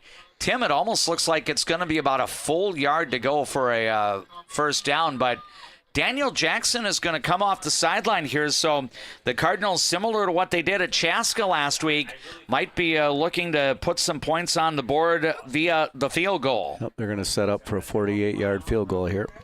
Daniel Jackson did make a couple of field goals at Monticello last year. This one is a 48-yard attempt from the right hash mark. Ball placed down, and the kick has plenty of distance, and it is no good. Looks wide to the right. Yep, so it is no good, and Monticello's defense does hold a missed field goal, the net result for the Alexandria Cardinals, so they have still been shut out here in the 2nd half. We take a 30-second break. Glenwood State Bank scoreboard late in the 3rd. It's Alexandria 21, Monticello 6. Hi, I'm Mark Lee from Mark Lee Excavating and Asphalt and Paving. Most of my crew has been here for decades. The reason I've been here for so long is I love the variety and I love the different tasks throughout the day.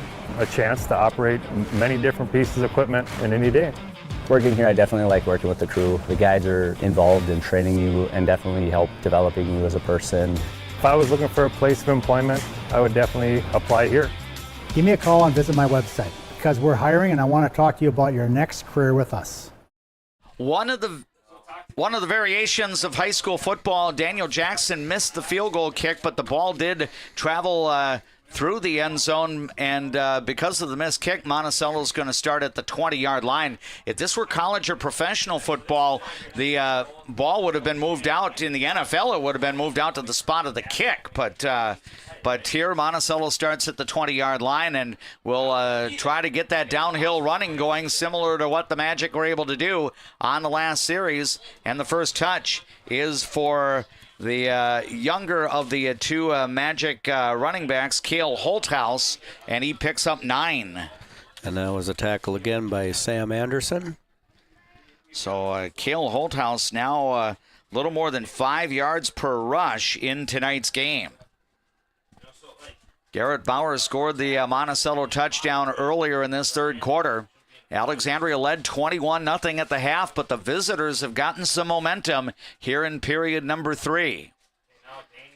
Luke Emmerich is the quarterback for Monticello. He's going to hand off, and I think we're going to have a stoppage here. Probably a false start as that ball was being snapped. Yeah, I think there's some kind of motion. So it will be a penalty on the Magic, so a loss of 5 on that false start. Cardinals have Jackson Werder on the field playing at defensive tackle, giving one of his teammates a break here. Very good. Appreciate the identification. Alexandria up by 15. We're late in the third period. Now under 2 minutes remaining in the quarter. Cardinals are seeking a 2-0 start for a second consecutive year. Monticello hoping to avoid an 0-2 start this season. Here's a handoff. Bauer sweeps to the right, gets up close to the sticks, and I think he's got enough for a Monticello first down. I think we had Brody Berg along with Jack Morissette in on that tackle. So a carry for Garrett Bauer, and first down for the Monticello Magic as they overcome the false start penalty. First downs this half, Monticello now with 7, Alexandria with 2. The Magic already have more first downs in the third quarter than they had the entire first half when Monticello had 6. The line of scrimmage is the 31. Handoff to Garrett Bauer. Shakes one tackle as the Cardinals tried an ankle tackle attempt, and Bauer kind of skirted away from that and picked up about 4 or 5 additional yards. Overall, it's a pickup of 7. Evan Kloot eventually making the tackle. And right now, it seems like Monticello getting momentum on its sideline. Alexandria still with a 2-possession lead as we're about to move through the end of the third quarter. 21-6 for Alexandria. Emmerich under center, and here's an inside handoff, and the ball carrier Bauer again got forward progress past the down marker. I believe that's going to be a pickup of about maybe 5 yards or so out to the 46-yard line. Looked like we had Brody Berg and Trey Peffer combining on that tackle. So the line of scrimmage, actually the 44-yard line. The Magic on their own side of the field. This might be the last play of the third quarter. Cardinals up by 15 points. Here's a handoff, and it's going to be Brock Holthouse, the older of the two Holthouse brothers, and he keeps his feet moving, and he gets spun around and dropped just shy of midfield. On the far side of the field, tough to pick up a number there, but I think Brody Berg was in on the action again. And we have reached the end of the third period here at Viking Bank Field in Alexandria. Monticello wins the quarter by a touchdown, but Alexandria leads by 15 with 12 minutes to play. We'll be back with more football coverage in 60 seconds, and as we get you to the break, we repeat the numbers on the Glenwood State Bank scoreboard. Alexandria 21, Monticello 6. Take a trip south of the border to a place where you can savor the flavors of authentic Mexican cuisine. Casa Jalisco offers a true taste of Mexico without the airfare. Casa Jalisco, your Mexican getaway in downtown Alexandria. Cenex Midtown Express has fresh-made pizza, lunch and breakfast sandwiches, and broaster chicken, live bait, propane, and diesel fuel. Cenex Garfield has groceries, bait, and tackle, and made-to-order pizza. Cenex Midtown Express, Alexandria, and Cenex Garfield. A successful win isn't about the score. It's about what you put into the game. If a successful win matters to you on the purchase or sale of your property, hard work matters to me. Todd Whiting, Century 21, 7-6. Oh, if I were only old enough to be able to jump. or young enough, I guess. We all make choices about alcohol.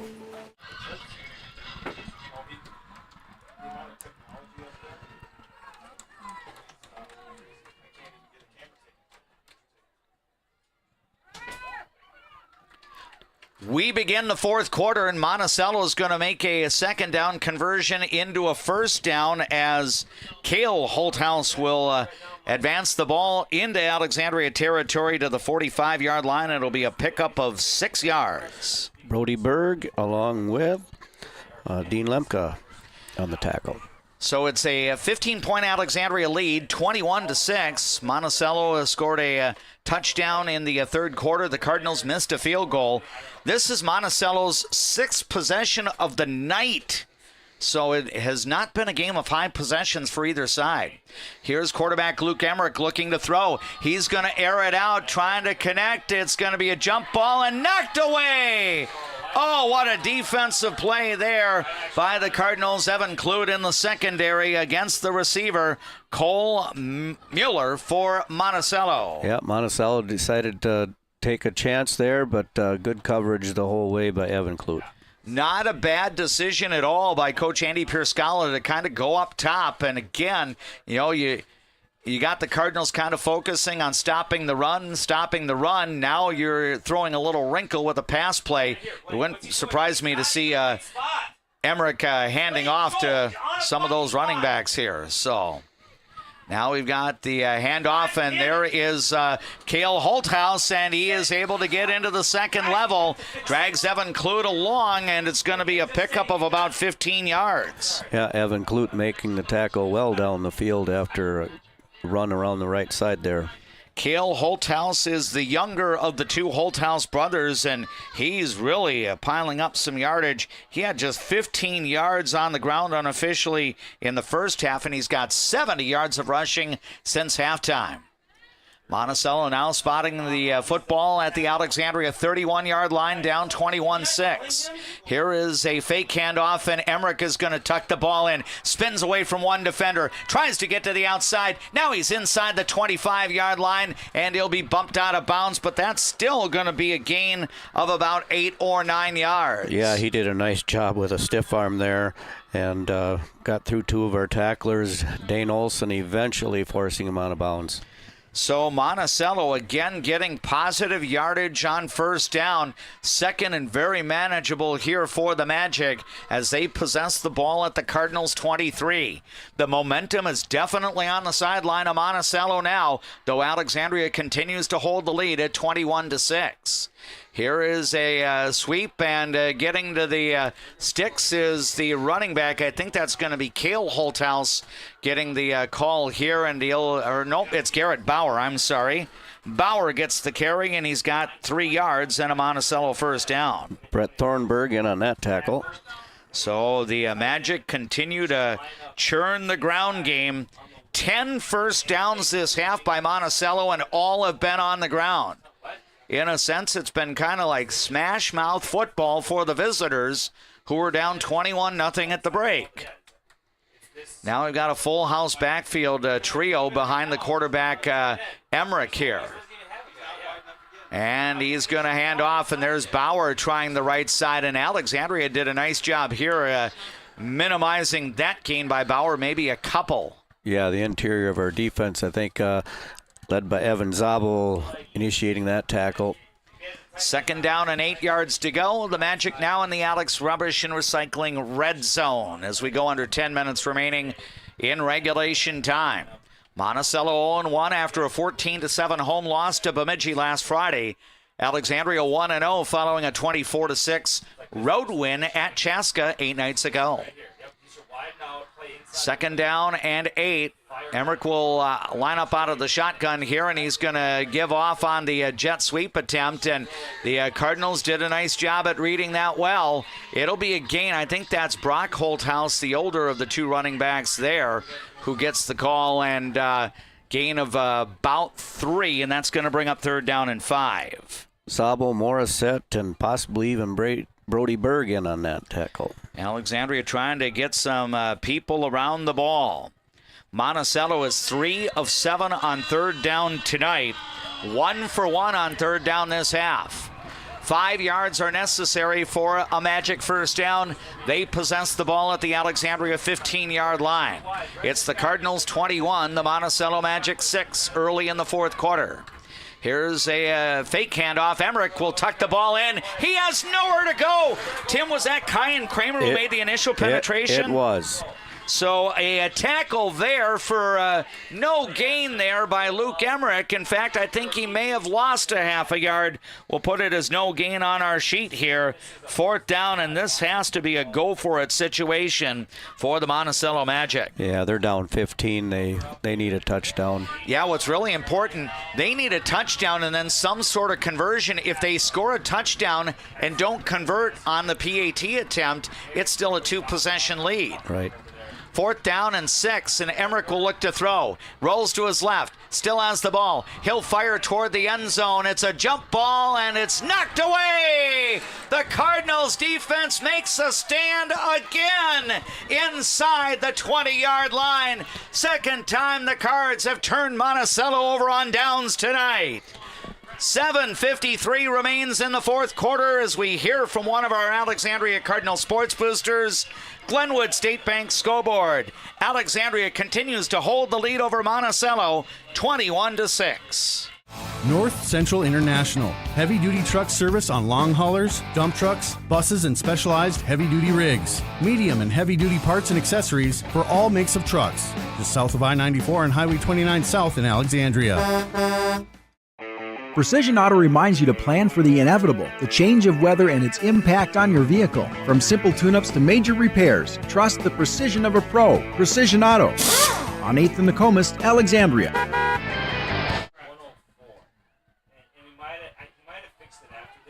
As we come back to live action, Alexandria will utilize a little swing pass to the right side, and it's a nice grab on a catch and run. And enough for a first down. I think that was Thomas Hinrichs on the receiving end. I think that was Mason Witt. Okay. Yeah, okay. We will mark that for Witt there then. And forward progress for 15 yards and a first down. So the Cardinals trying to get out of some troublesome field position.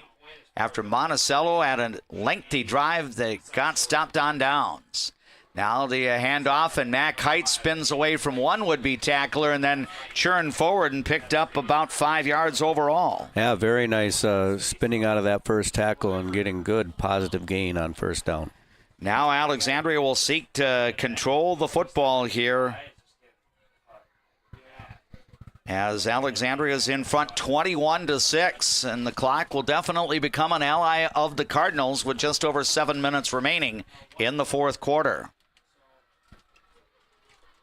Now the Cardinals quarterback Chase Thompson able to complete a pass right side, and it's going to be a gain down the sidelines, and this could go all the way. Not quite, but it's going to still be a chunk play for Alexandria. I think that was Clute or Gorghuber.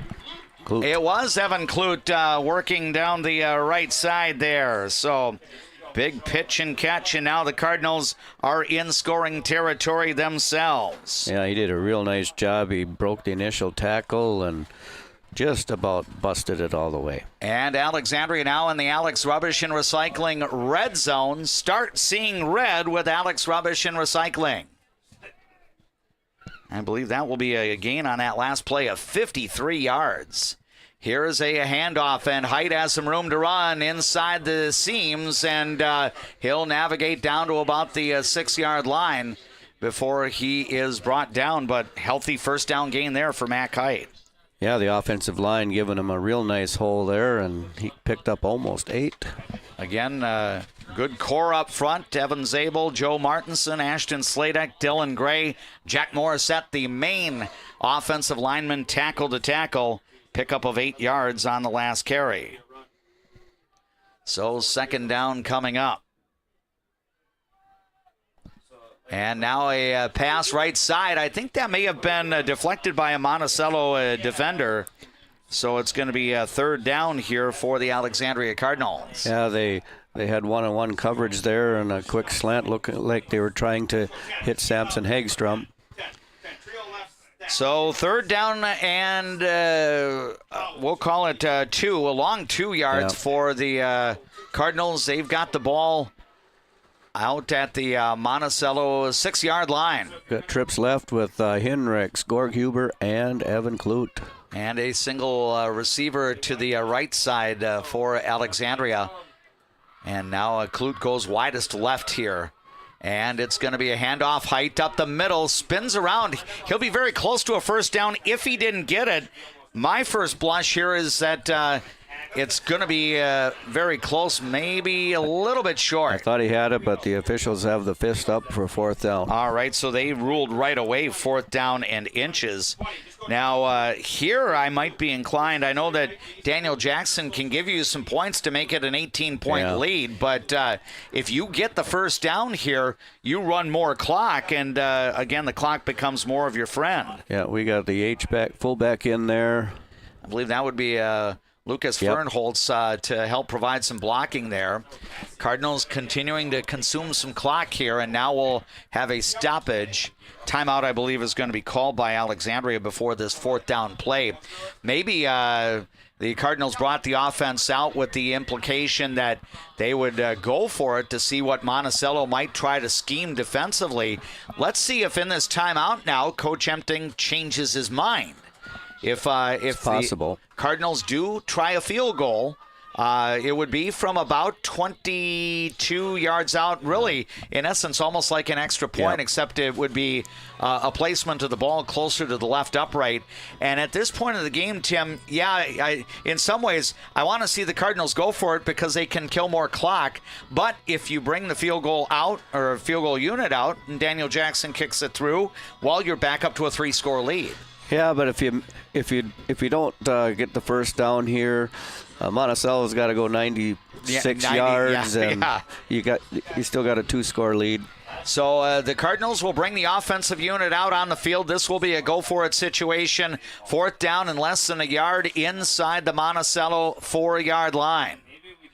Chase Thompson, the quarterback, now is going to sneak up under his center, Ashton Sladek. He's going to fake the handoff. He'll pass, and it's going to be incomplete. A little bit short, as coming out of the backfield, I believe, was Fernholtz. So interesting that the Cardinals tried to go for it with a pass on fourth down and do not convert. So the Cardinals turn the ball over themselves on downs, and, you know, the scenario here is Monticello's 96 yards away from the Alexandria end zone, but clock is not the ally of the Magic. We have 5:32 to go in the fourth quarter, and Alexandria still leads by 15 points. It's 21-6 in favor of Alexandria. The Cardinals led 21-0 at the break. Monticello has really put some good things together, primarily running the football in this second half of play with the likes of Garrett Bauer, Blake Holthouse, and Cale Holthouse as well. The Holthouse brothers, by the way, make up part of that running back core for Monticello. If you weren't with us earlier in the broadcast, it has been made known, especially in some of the Twin Cities media outlets, the Monticello Magic have 7 sets of brothers that are part of the team here in 2024. Now, frequently you might have a few groups of brothers, or in the case of volleyball players or golfers or softball players, sisters, but 7 sets of brothers is part of this Monticello team. And obviously the Holthouse brothers, younger brother Cale and older brother senior Brock, have gotten their share of touches in tonight's game.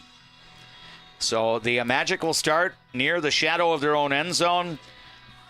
First down and 10, Monticello at its own 4-yard line. Alexandria still in front, 21-6. That was the score at the start of the fourth quarter. Here's a handoff, and the Magic are going to get some yardage. It'll be Cale Holthouse kind of bursting through for about a 7, maybe 8-yard gain. Lemke and Peffer in on that tackle. Forward progress will be given out to the 12-yard line, so a pickup of 8 there for Cale Holthouse. And now another handoff here, and the ball carrier ball down may have separated from the football. Alexandria is acting as if the Cardinals recovered a fumble here. We have not seen any official word as of yet as to if there's a change of possession or not. I get the feeling Monacello is going to keep the ball here. Yeah, it looks like they ruled him down. Yep, so Cale Holthouse will get the necessary yardage and a couple to spare.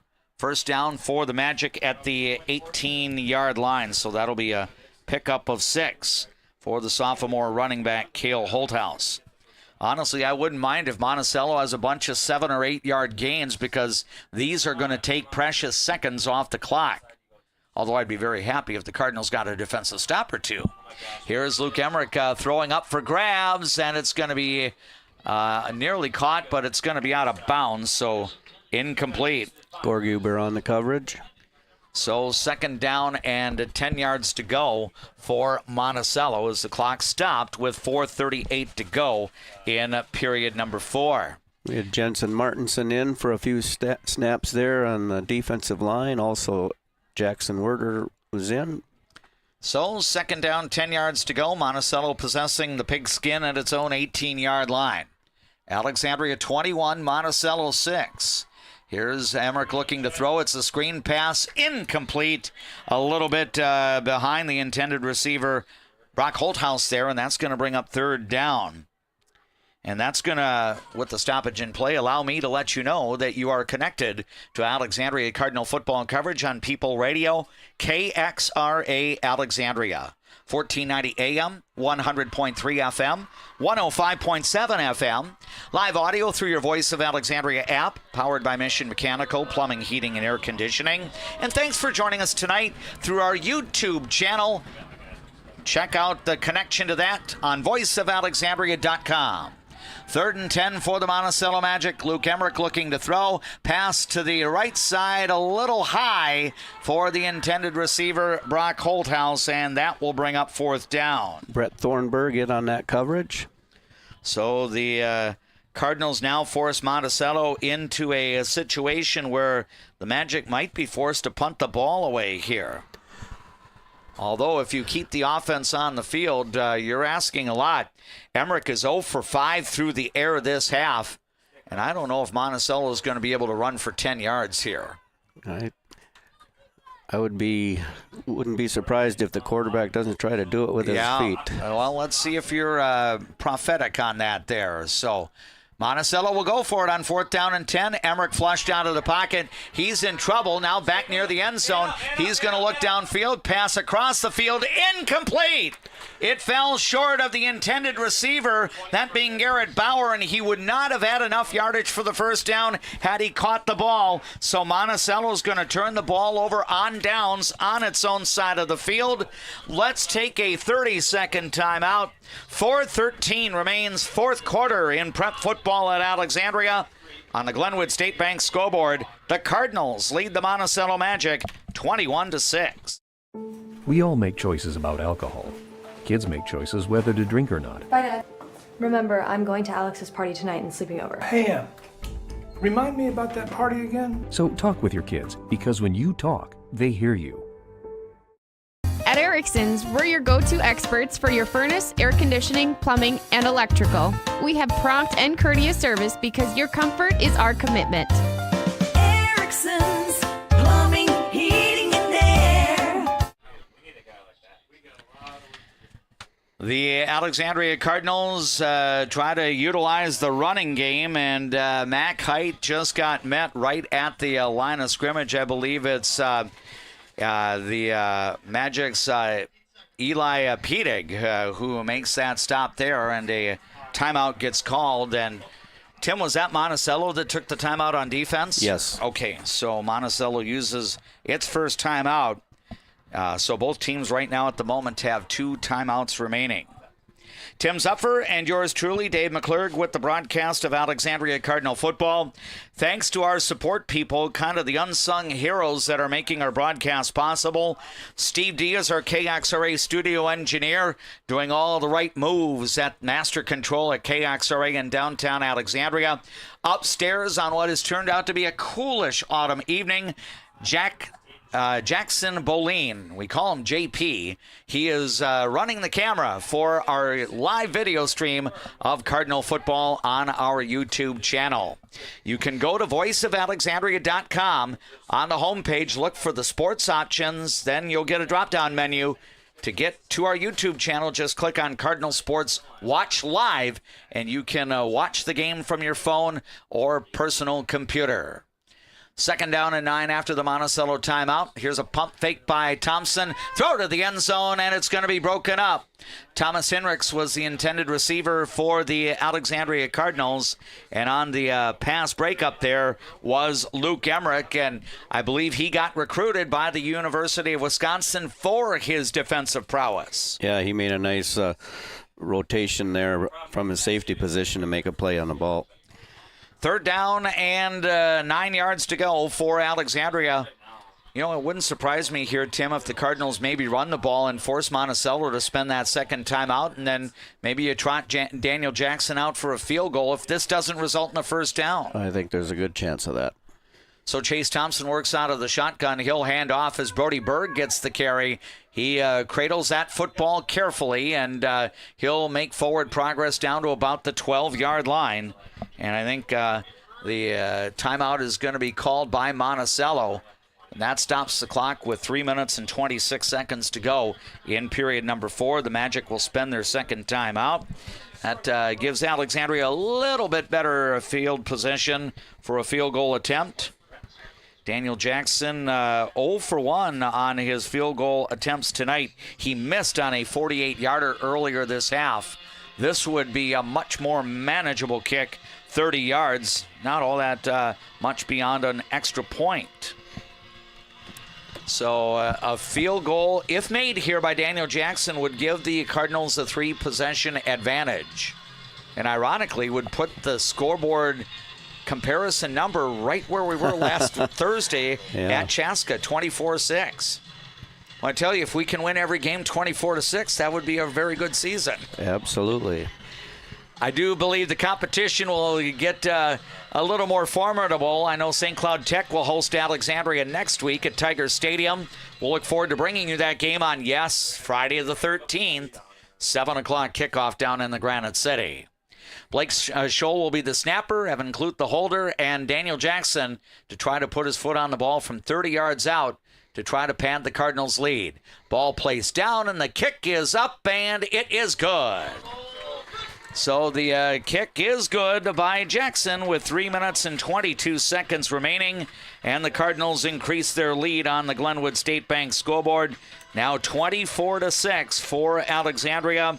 So though the Cardinals did not get a first down after the defense forced the Monticello turnover on downs, Daniel Jackson boots through a 30-yard field goal, and Alexandria increases the lead to 18, and things looking much, much better. Not that there was a big element of doubt moments ago, but the Cardinals now well on their way to going to 2-0 here in 2024. The Monacello Magic getting set to receive the kickoff.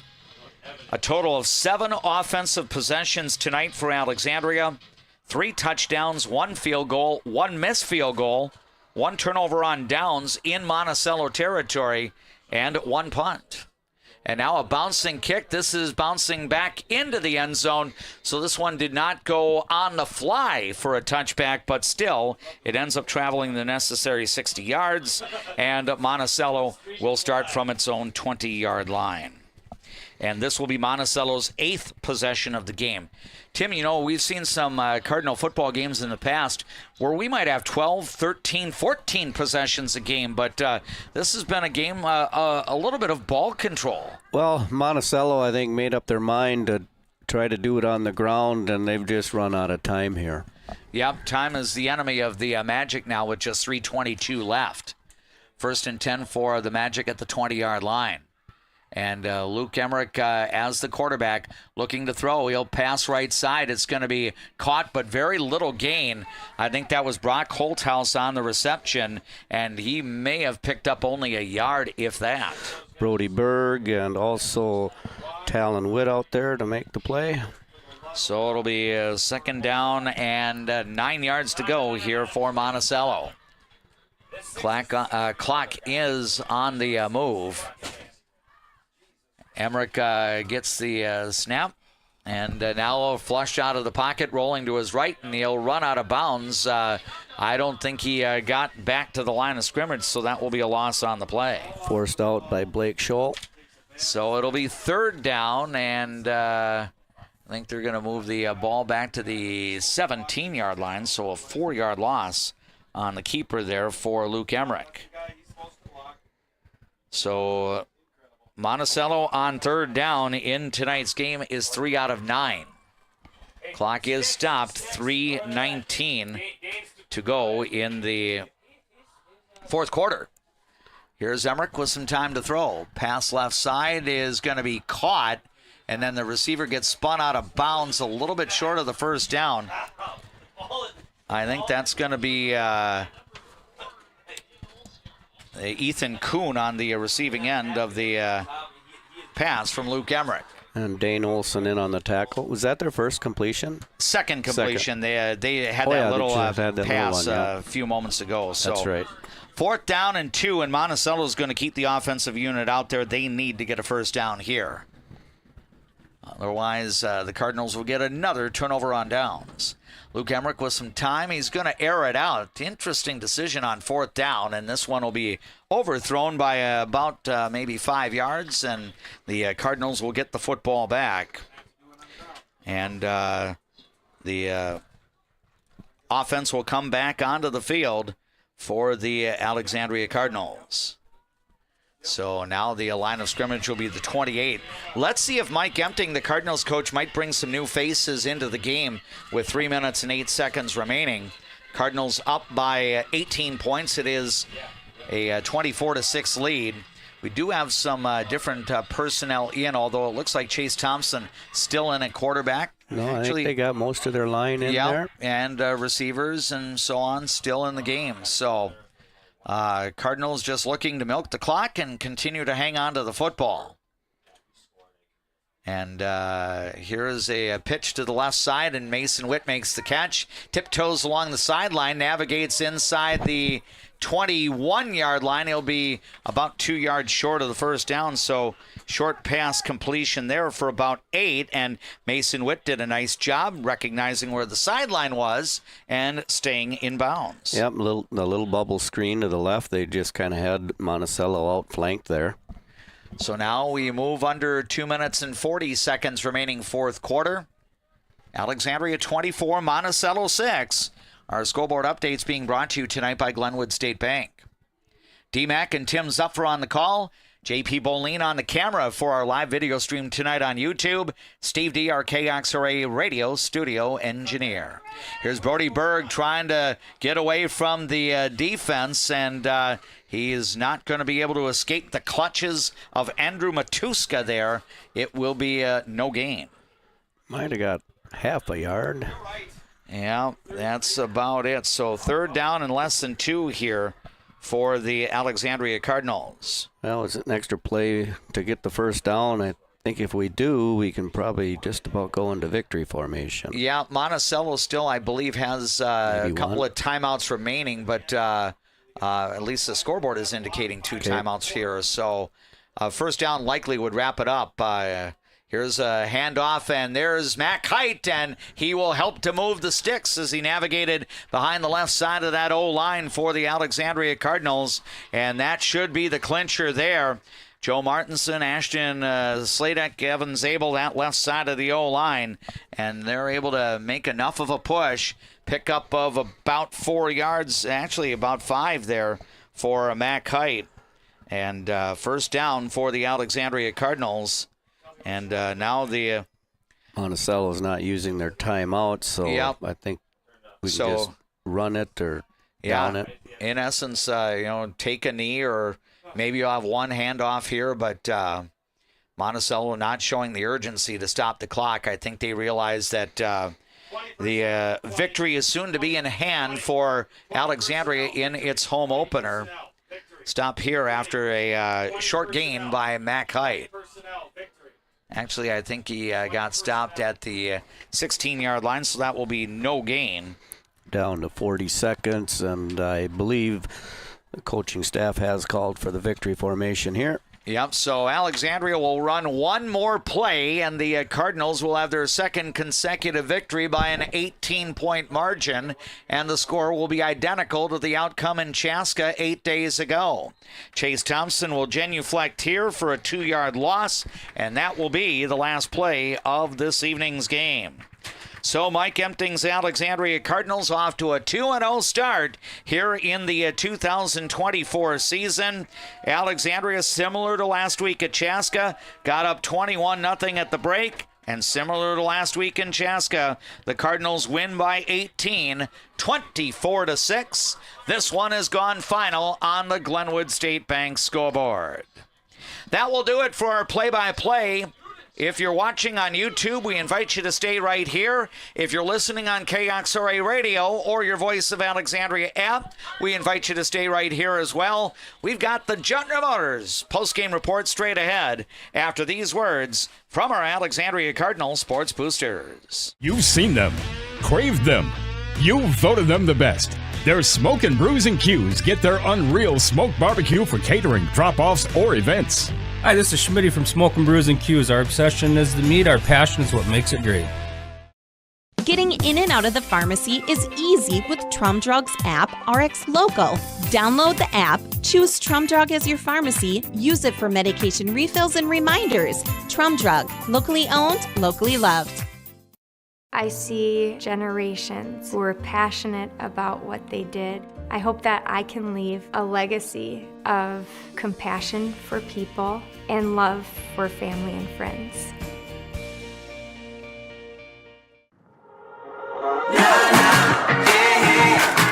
It's the right time for a getaway. It's the right time for a getaway. Let's get away. Feel confident. Feel inspired. Embrace your unique beauty at 6th and Broadway Clothing. From expertly curated collections to personalized styling and color analysis services, you can embrace style as beautiful as you.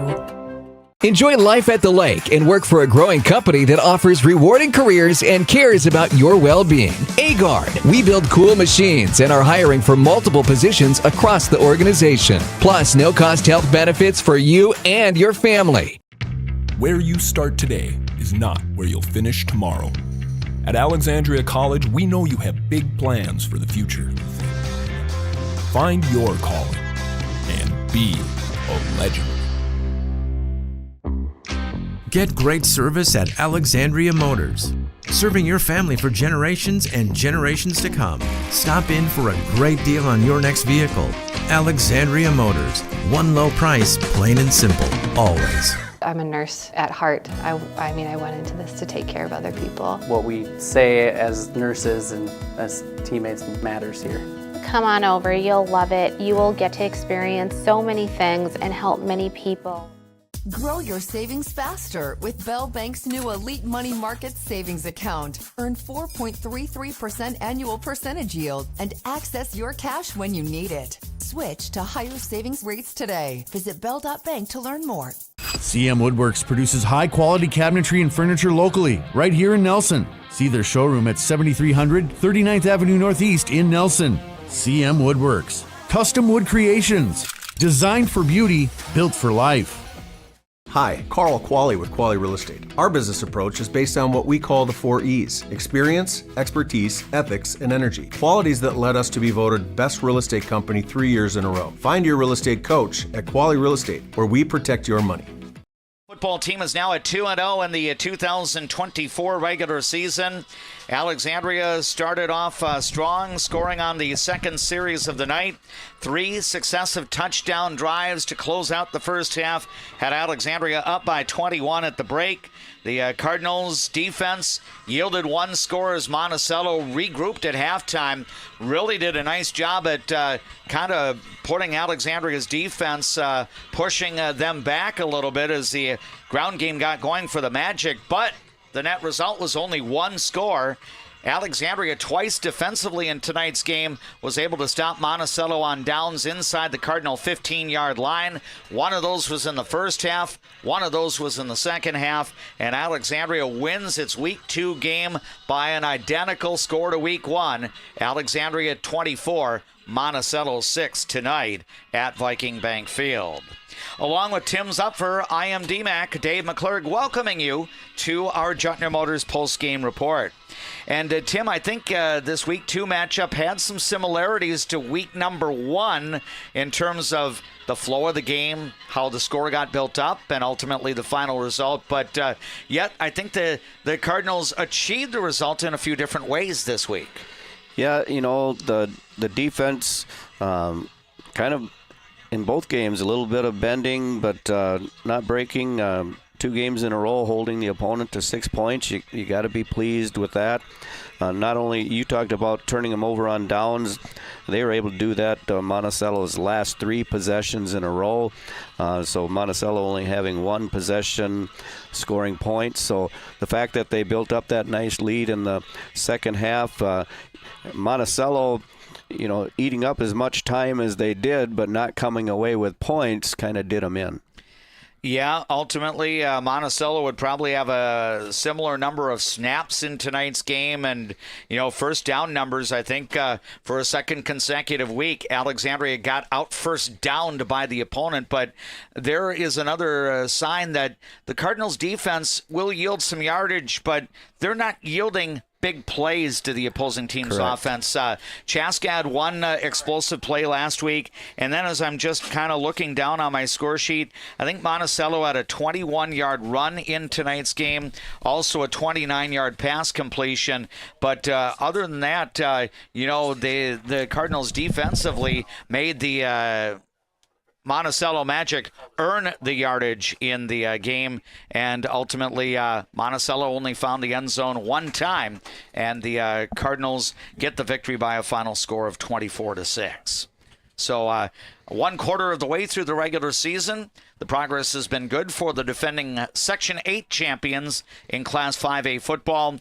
And Monticello, while the Magic may have retooled with their personnel, Tim, in my mind, I think Monticello's the type of team, they may win 3 or 4 of their remaining regular season games. I know they'll run into Rogers later on down the line in their district, and but yet Monticello's not a bad football team whatsoever. They've got some nice athletes. They've got some good team speed.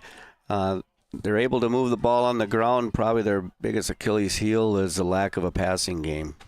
Yeah, and I know that when Andy Pierscala, the head coach of the Monticello Magic, emailed me his depth chart, he actually had Cohen Schlungen in as the starting quarterback, and ultimately it ended up being Luke Emmerich, a 2-way player for Monticello, who was doing the quarterbacking duties. And Emmerich is a really special player. He's overcome some physical ailments. He's had 2 ACL injuries in his young life so far, missed his junior year, but still is back helping out Monticello here. But while there is some good young talent around him,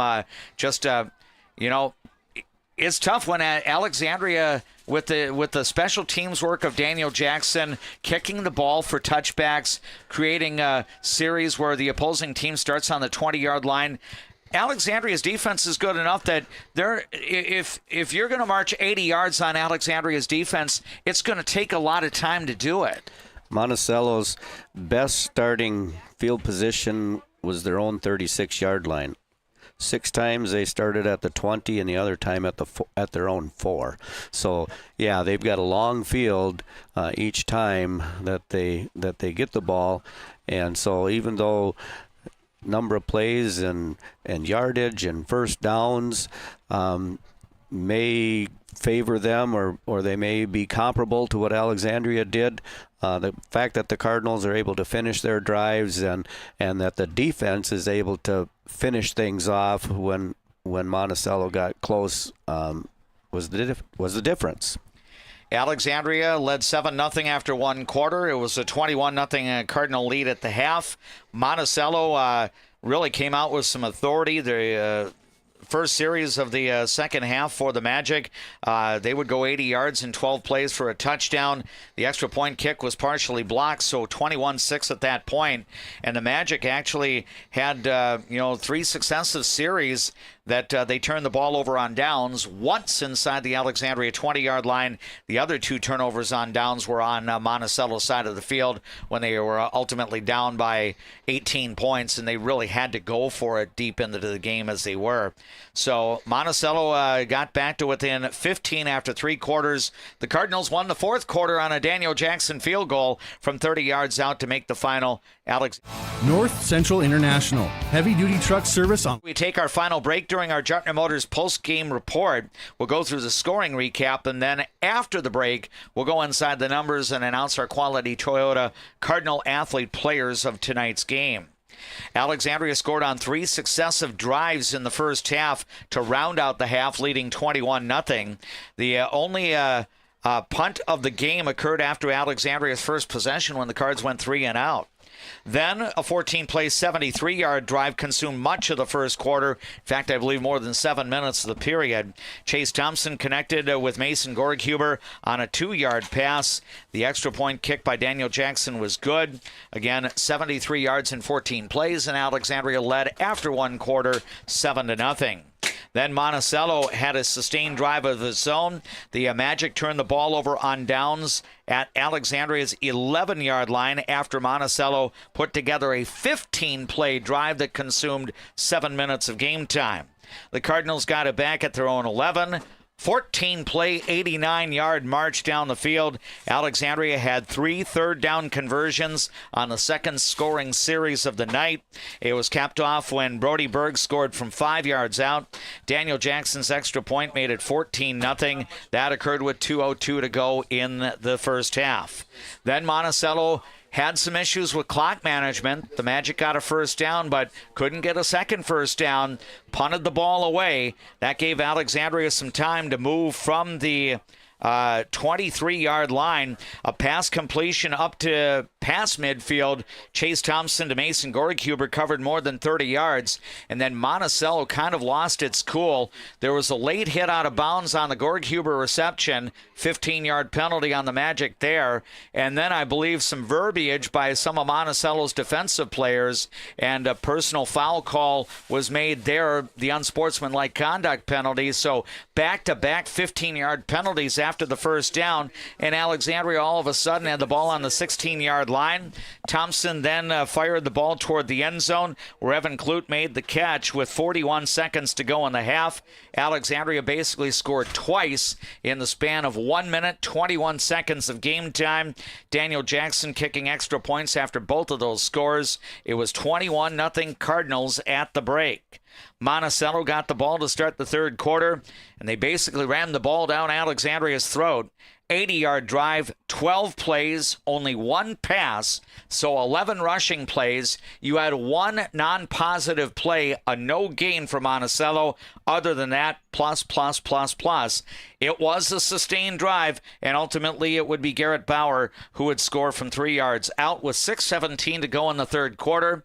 The point after touchdown kick was blocked, and Alexandria still had a 15-point lead at 21-6. Though both teams moved the ball in the second half and turned the ball over on downs, Alexandria was able to cap off the scoring with a Daniel Jackson field goal with 3:32 remaining in the game. That came from 30 yards out. The series was set up when Alexandria turned the ball over on downs, or forced Monticello into a turnover on downs on the Magic side of the field, and the Cardinals got the ultimately capping points to create that 3-possession lead, and Alexandria would win by a final of 24-6. I think the only variable from last week's game against Chaska to this week's game against Monticello, the opponent scored last week in the fourth quarter. Here tonight, the opponent did the scoring in the third quarter. But last week, I think Alexandria had a 7-point first quarter, 14-point second quarter, 3-point fourth quarter, and that's the way the line score went tonight for the Cardinals. 7 in the first, 14 in the second, nothing in the third, 3 in the fourth. Alexandria wins 24-6. This is the post-game report brought to you by Jutner Motors of Alexandria. We'll go inside the numbers. We'll check out some stats and have our selections of players of the game after these words from our Alexandria Cardinal Sports Boosters. Casa Jalisco. Take a trip south of the border to a place where you can savor the flavors of authentic Mexican cuisine. Casa Jalisco offers a true taste of Mexico without the airfare. Casa Jalisco, your Mexican getaway in downtown Alexandria. Cenex Midtown Express has fresh-made pizza, lunch and breakfast sandwiches, and broaster chicken, live bait, propane, and diesel fuel. Cenex Garfield has groceries, bait, and tackle, and made-to-order pizza. Cenex Midtown Express, Alexandria, and Cenex Garfield. A successful win isn't about the score. It's about what you put into the game.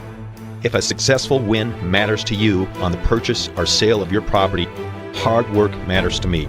Todd Whiting, Century 21, 766-2200. Welcome to the spirit of Lake Town hospitality. Welcome to D. Mike's Resort Bar and Grill. From legacy locals, seasonal visitors, to traveling teams, you are our community. Come share in our rustic flavors, modern flair, and authentic roots. Legacy inspired, community infused. Dentistry at the Center knows all about busy schedules, and that's one of the best things about having 3 dentists. We have more appointment times available, so we can see you sooner. So, for dentist appointments to fit your schedule better, come see the friendly folks at Dentistry at the Center. Better water starts with EcoWater. Get started today and discover EcoWater's products and expertise for the perfect solution. Visit WeFixWaterMN.com with offices in Alexandria, Fergus Falls, Glenwood, and Morris.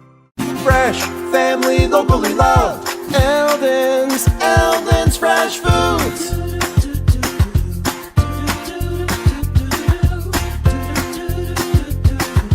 Eldon's Fresh Foods.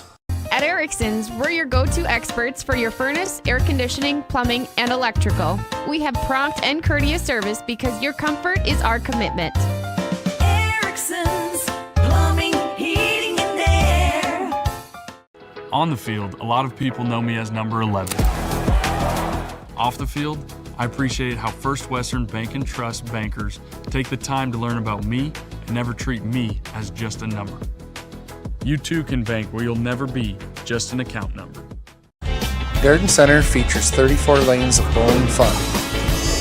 Whether you're an avid bowler or just looking for a fun outing, add Garden Center lanes to your calendar and make it a fun date. We all make choices about alcohol. Kids make choices whether to drink or not. Bye, Dad. Remember, I'm going to Alex's party tonight and sleeping over. Hey, Em. Remind me about that party again? So talk with your kids, because when you talk, they hear you. When you want your closing to go as smooth as possible, ask for Integrity Title. We may be a bit obsessed about our jobs and the details that go into it, but that's what makes us such a good choice for your real estate closing. Ask for Integrity Title, the title closing geek. Let you go through the time of possession numbers, and I know you do a nice job of keeping track of tackles and, turnover recoveries, but again, we have not had a lot of turnovers in the first 2 weeks. No, thanks, Dave. The Cardinals, interestingly enough, had a 3-minute lead in time of possession in the first half, but that script was flipped in the second half. Monticello kind of going with the ground and pound and running a lot of time off the clock, had almost just under 15 minutes time of possession in the second half to the Cardinals 9. And so for the game, the Magic had about a 2.5 minute lead of time of possession. Cardinals with about 22.5 minutes, and the Magic just a little over 25 minutes. Defensively, again, I get the tacklers when I can see them, sometimes on the far side of the field, and when I have to look through 2 panes of glass, I don't get all the tacklers, and when it's in the middle of the field, I know our linemen are involved. But I try to get who comes up off the bottom of the pile. So I had Dean Lemke leading the team in tackles with 8 this evening, 6 by Evan Zabel, 6 also by Brody Berg and Trey Peffer. 5 each by Kyan Kramer and Dane Olson. 4 for Sam Anderson. 3 each for Brett Thornburg and Talon Witt. 2 each. Oh, we also had Blake Scholl and Jack Morissette with 3 tackles each. 2 each for Kyle Blankenship and Evan Kloot, and 1 for Mason Gorguber. Very good. And, I know that there were some other plays, pass breakups. I'm thinking of Dane Olson, I think, had 1, and Evan Kloot had 1. So, in some ways, that Cardinal defense, when Monacello did try to throw the football, it was kind of sticky. And very clean defensive work in those pass breakups. Yeah, it was. And in fact, I think I'll try to, I know I announced those on the air with the pass breakups, but I should start keeping track of that as a stat as well. Let's go through some of the offensive numbers comparison. First of all, plays from scrimmage. Alexandria would end up running 55 plays on the night. The Monticello Magic ended up running 63. A lot of the work by Monticello was on the ground as they ended up running the ball more than 40 times in tonight's game. And Andy Priscala and his staff really dedicated to that ground attack in the second half, and ultimately it would lead to their lone score. But total yardage, Alexandria had the edge by almost 100 yards tonight. Unofficially, the Cardinals finished with 358 yards, Monticello 265. First downs in the game, here's where Monticello had a slight edge because the Magic got a bunch of first downs on 2 long drives in the second half. They would end up with 18 first downs on the night compared to 16 for the actually 7 Cardinals. 5 first downs after halftime for Alexandria, whereas Monticello had 12 first downs after halftime. The Magic had 15 first downs on the ground, 2 through the air, and 1 by defensive penalty. The breakdown in terms of offensive numbers, Alexandria 277 through the air, 81 rushing. The Cardinals averaged about 3 yards per rush. Mac Height was the ground gainer. He ended up with 54 yards rushing on a total of 20 carries. Brody Berg, only 3 touches for 11 yards, but his first one went for 5 yards and a second quarter touchdown. Chase Thompson, 3 carries for 10 yards. That included a kneel down at the end of the game. And Lucas Fernholz had 1 carry for 6 yards. Through the air, Chase Thompson attempted 28 passes. He completed 18 for 277 yards, no interceptions, and he had 2 scores. 5 different Alexandria players caught at least 1 pass tonight. Evan Kloot was a favorite target for Thompson. 5 receptions for 121 yards unofficially for Evan Kloot, and he did have a first half touchdown. 3 receptions for 53 yards for Mason Gorghuber. He had a first half touchdown reception. Thomas Henricks, 3 receptions for 53 yards. Mason Witt, 3 receptions for 33 yards. And Mac Height out of the backfield, 4 catches for 18 yards tonight. So again, Chase Thompson doing a nice job distributing the football. Penalties in the game, Alexandria had 3 that were accepted by Monticello for a loss of 26 yards. 1 punt for Daniel Jackson. That was after the first series of the night. That covered 44 yards. Third down efficiency, Alexandria was 7 for 11 on the night. The Cardinals were 0 for 1 on 4th down. 8 possessions total for both sides tonight.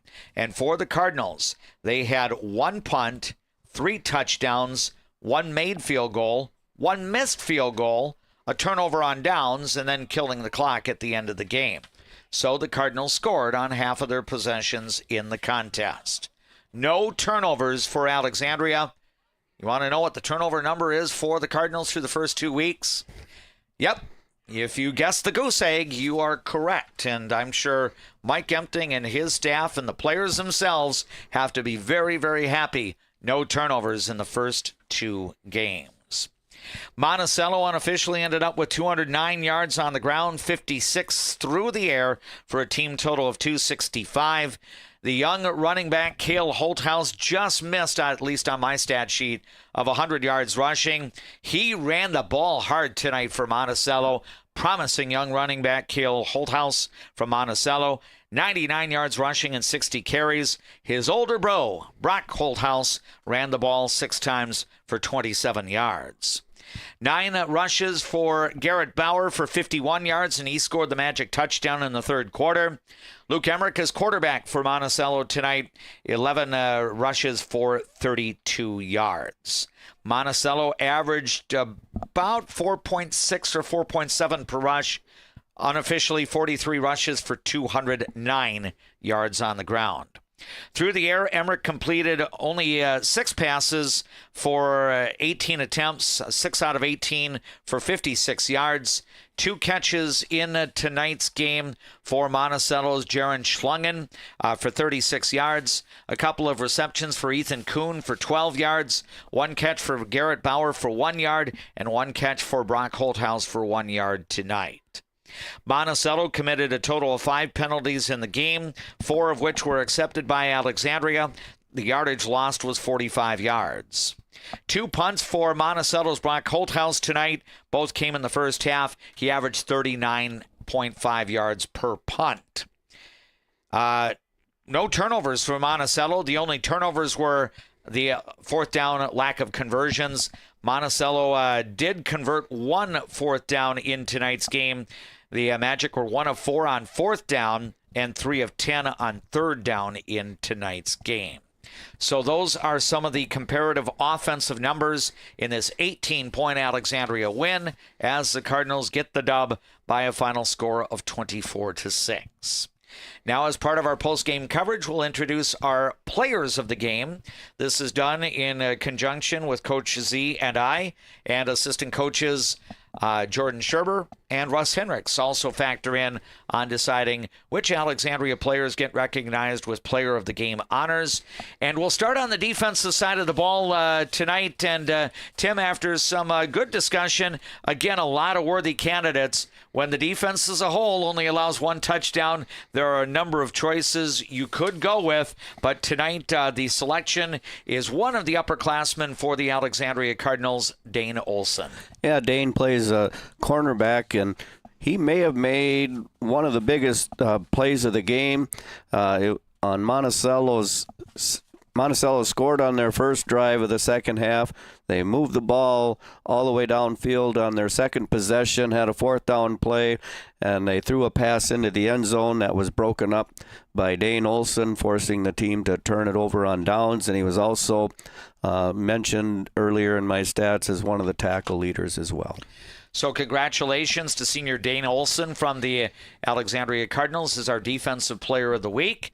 And now we go to the offensive side of the ball. And our selection tonight after the conversation with the coaches, the young man that has guided the offense for now his 3rd season, full season on the varsity roster, that being senior quarterback Chase Thompson. Yeah, you know, he just manages the game so well. And there's times, you know, I think checks the play at the line of scrimmage, and he's got to make that read on the read option as far as the running game. And I think there's even a passing option as part of that whole read option piece. But he distributed the ball to a number of receivers tonight, and you know, a big play, and it was created by a long pass to Gorg Huber and a couple of penalties by Monticello, but he had 2 big throws down the field, the first one to Gorg Huber, and then the touchdown pass to Evan Clute. And as well as Monticello was able to play in the second half, you know, our defense coming up, you know, in the red zone, but that third touchdown, or that second touchdown in the final 2 minutes of the first half, was really kind of a dagger. Yeah, no doubt. If it's 14-0 Alexandria at the half rather than 21-0, the tenor of the game is probably a little bit different. But you know, Chase Thompson guided that offense down the field. Granted, Monticello helped out with the 2 defensive infractions, but still, the Cardinals got points off of that. And Chase Thompson would throw for 2 scores, more than 270 yards through the air tonight. Distributed the ball. I think each of the 5 receivers that caught passes from Chase Thompson caught at least 3 balls on the night. So, run offense by Chase Thompson. I think us Alexandria fans have gotten spoiled watching Chase Thompson as quarterback over the last 2+ seasons, now in his senior year, and he is recognized as our Offensive Player of the Game. So Alexandria gets to the quarter pole, 1/4 of the way through the regular season at 2-0, and the Cardinals have now won 8 consecutive home games at Viking Bank Field, going back to the start of the 2022 postseason. The Cards get into North Star North District play next week. In fact, each of the next 5 weeks, you've got all the district teams that are matching up against one another. And doubly beneficial, Tim, is that all of these North Star North District games are also section games because the North Star North District makes up Section 8 of Class 5A. Yep. So the head-to-head competition there, and your record in those 5 games, for the most part, determines your seed. Yeah, last year Alexandria ran the table, won the North Star North District Championship en route to an undefeated regular season, and Mike Empting will have his guys on the quest to try to get a North Star North District title again here in 2024. It starts at Tiger Stadium in St. Cloud 1 week from tonight on Friday the 13th when the Tech Tigers hosts the Alexandria Cardinals. I know Tech was playing Bloomington Jefferson tonight, and I think that was St. Cloud Tech's home opener at Tiger Stadium. So Tech goes back-to-back with home games in weeks 2 and 3. If you're not able to be in St. Cloud next week to watch it, we hope you'll join us either on KXRA Radio, through your Voice of Alexandria app for the live audio, or join us on the YouTube channel. You can go to voiceofalexandria.com. When you go to the homepage, look for the sports drop-down options. Click on Cardinal Sports Watch Live, and that will send you to our YouTube channel so you can watch on your phone or your personal computer almost like you're right at the game. Broadcast coverage will begin around 6:35 next Friday night with the Gentner Motors pregame show, and play-by-play will follow at 7 o'clock. We wish good luck tomorrow to the Alexandria Cardinal girls tennis players. They will have a quadrangular here at the Alexandria Area High School Tennis Complex. I believe it's Osakis, Crookston, and Detroit Lakes that will make part of that quad tomorrow. Good luck to the Alexandria soccer teams. They will have head-to-head meetings of their own against Monticello. The ladies matchup, varsity game, will start at 3 o'clock tomorrow afternoon here at Viking Bank Field. The boys will travel down to the Monacello High School Stadium, and that will be a late morning start for the varsity, 11 a.m., when Brandon Johnson's Cardinals take on the Monticello Magic. And we also wish the Alexandria volleyball team well. They're down in Marshall tonight to start in the Southwest Minnesota Challenge, and that 2-day tournament will wrap up tomorrow on the campus of Southwest State University in Marshall. Tim, any final thoughts you wanted to extend before we wrap up our broadcast tonight? Well, it's a great start for the Cardinals. They've had some new players step up into bigger roles, and we got the start that we wanted, and let's keep the ship rolling. Excellent advice to wrap up, and that will do it for our Gentner Motors post-match coverage. Post-game report from Viking Bank Field in Alexandria. Steve D has been our engineer about a mile and a half away at KXRA in downtown Alexandria. He's been our radio master controller tonight. JP Boleen has given an A-plus effort again on the camera, our videographer for our live streaming of our Alexandria Cardinal regular season broadcasts throughout the 2024-25 school year. For Tim Zupfer, I am DMAC Dave McClurg, wishing you a good night from Alexandria Area High School Stadium. Repeating the final again in varsity football, Alexandria wins in the home opener as the Cardinals prevail over Monticello 24-6.